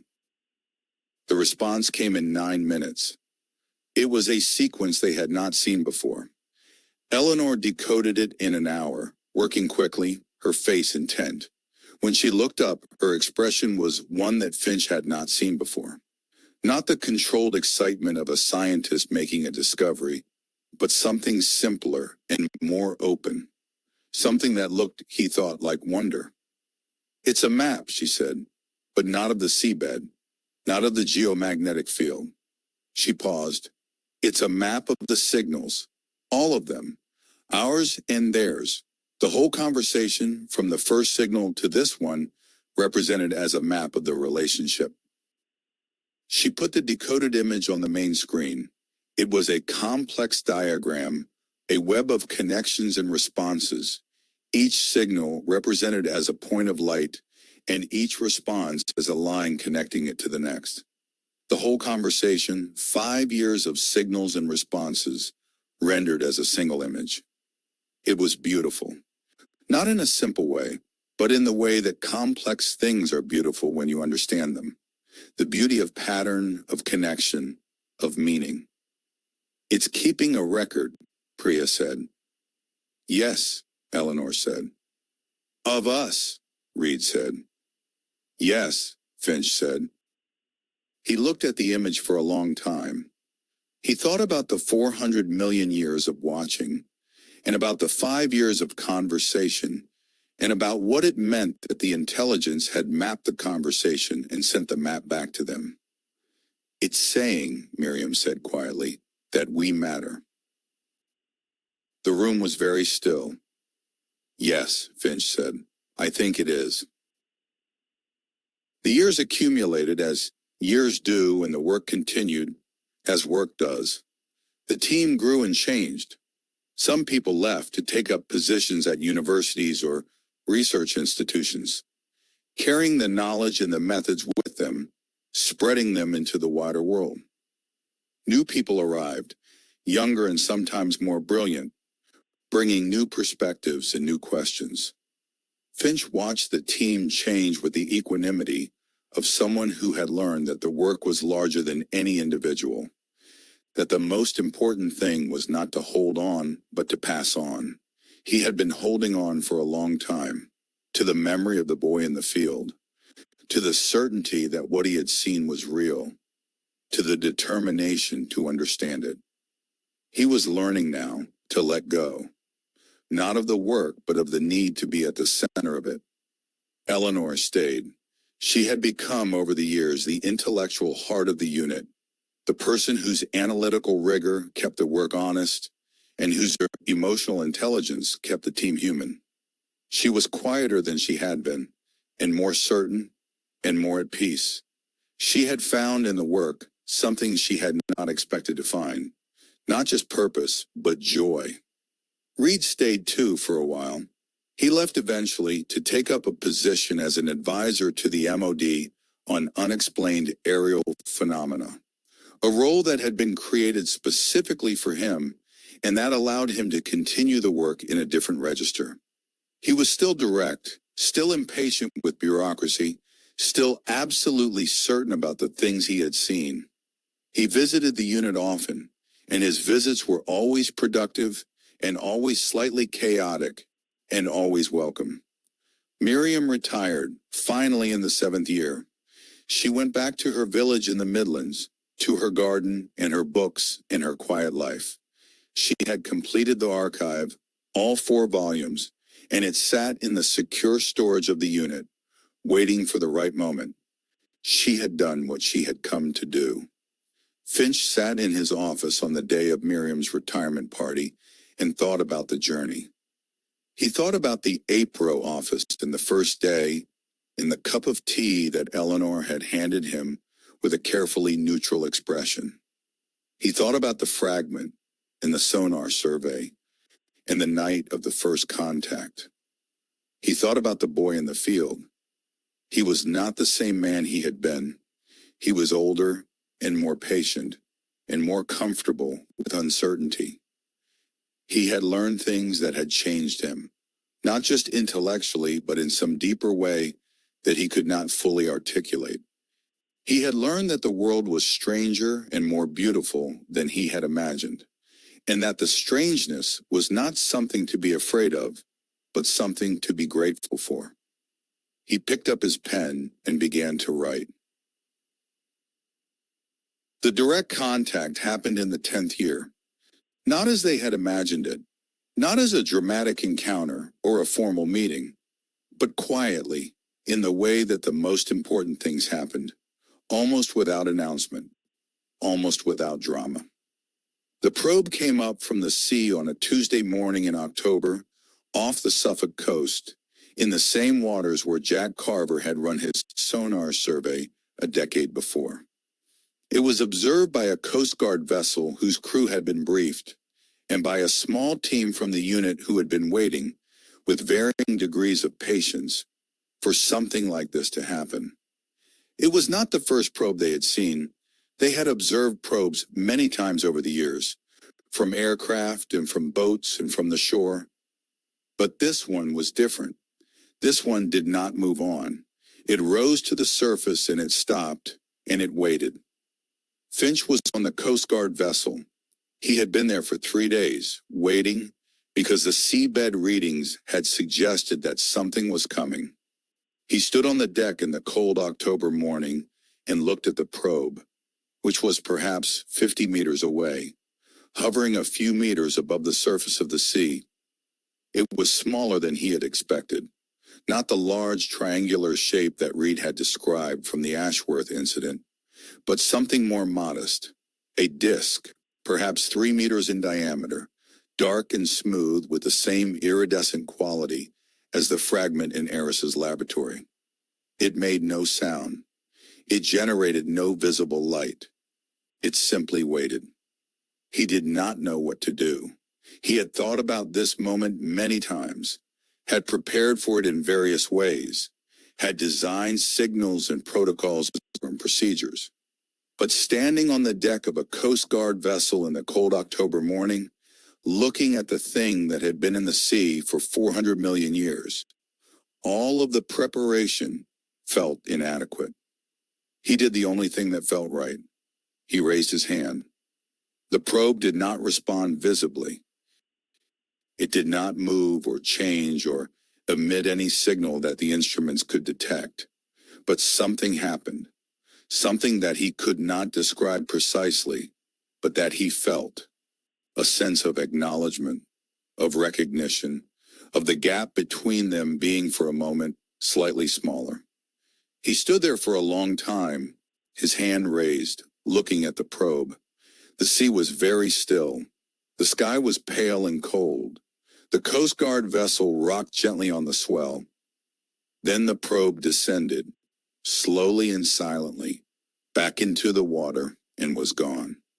He lowered his hand. He stood at the rail for a long time, looking at the place where it had been. Eleanor, standing beside him, said nothing. She put her hand on his arm, briefly, and then took it away. They went back inside and the work continued. The story does not end. That is the most important thing to understand about it. The story does not end because the things it describes are not finished, and the relationship it chronicles is not complete, and the questions it raises do not have final